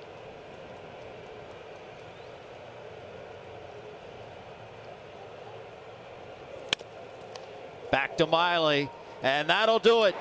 The Reds are playoff bound in 2020. A team left for dead at the beginning of the month, but a complete turnaround sees them earn their way into the postseason for the first time since 2013. Celebrate it up, Reds fans. Your team is going to the playoffs.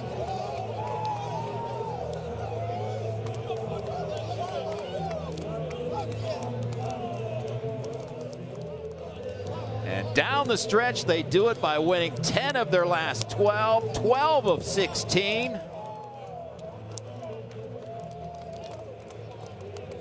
Don't know who they'll play, don't know what seed they'll be. They don't care right now. They're in the postseason. Well, they played as a team and they're celebrating as a team, and I think there were times in this season where they were the only people who believed in themselves.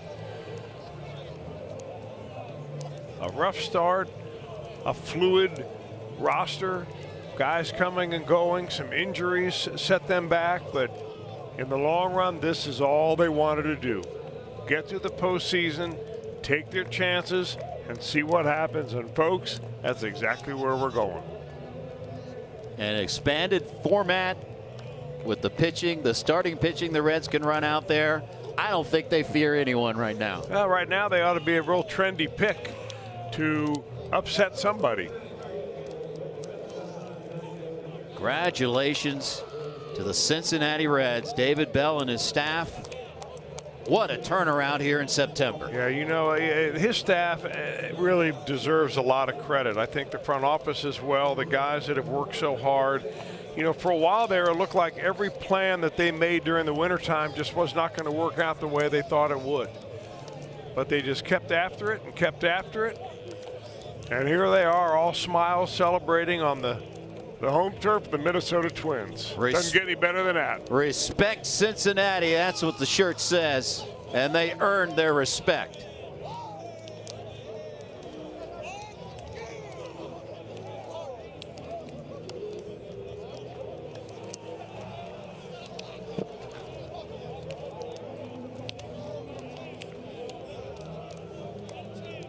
I could watch this celebration all night. Let's just sit here and watch them celebrate.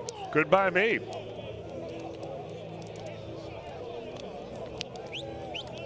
Joey Votto back to the playoffs. The lone guy standing from those teams that went to the playoffs 3 out of 4 years. David Bell in his second season as skipper for the Reds will prepare his team for the postseason. Mike Moustakas. What an offseason signing. He was one of those guys that, wow, just not coming around, just not happening. And all of a sudden, he turns it on at the right time. Hits 2 home runs tonight. Has been incredible here over the last week or so.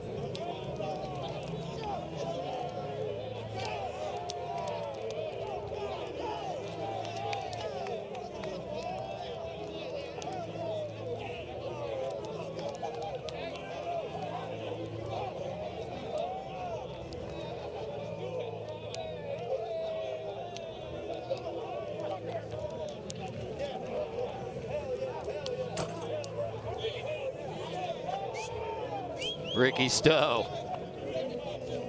Big smile from Ricky.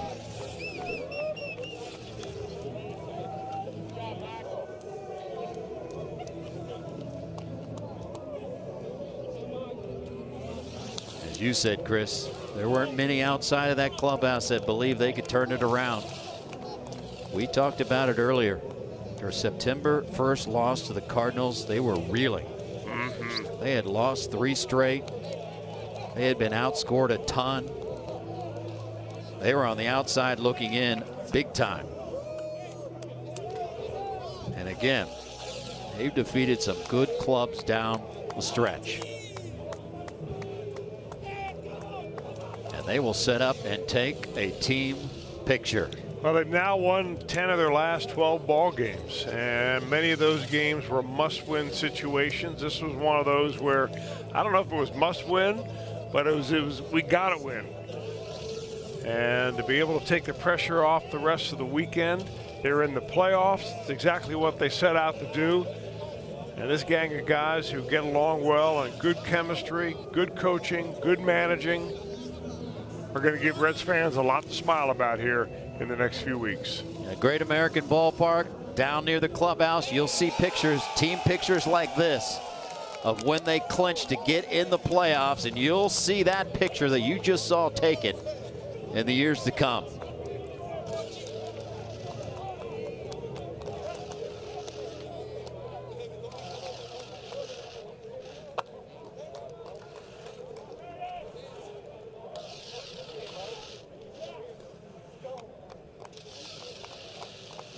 They will make their way to the clubhouse.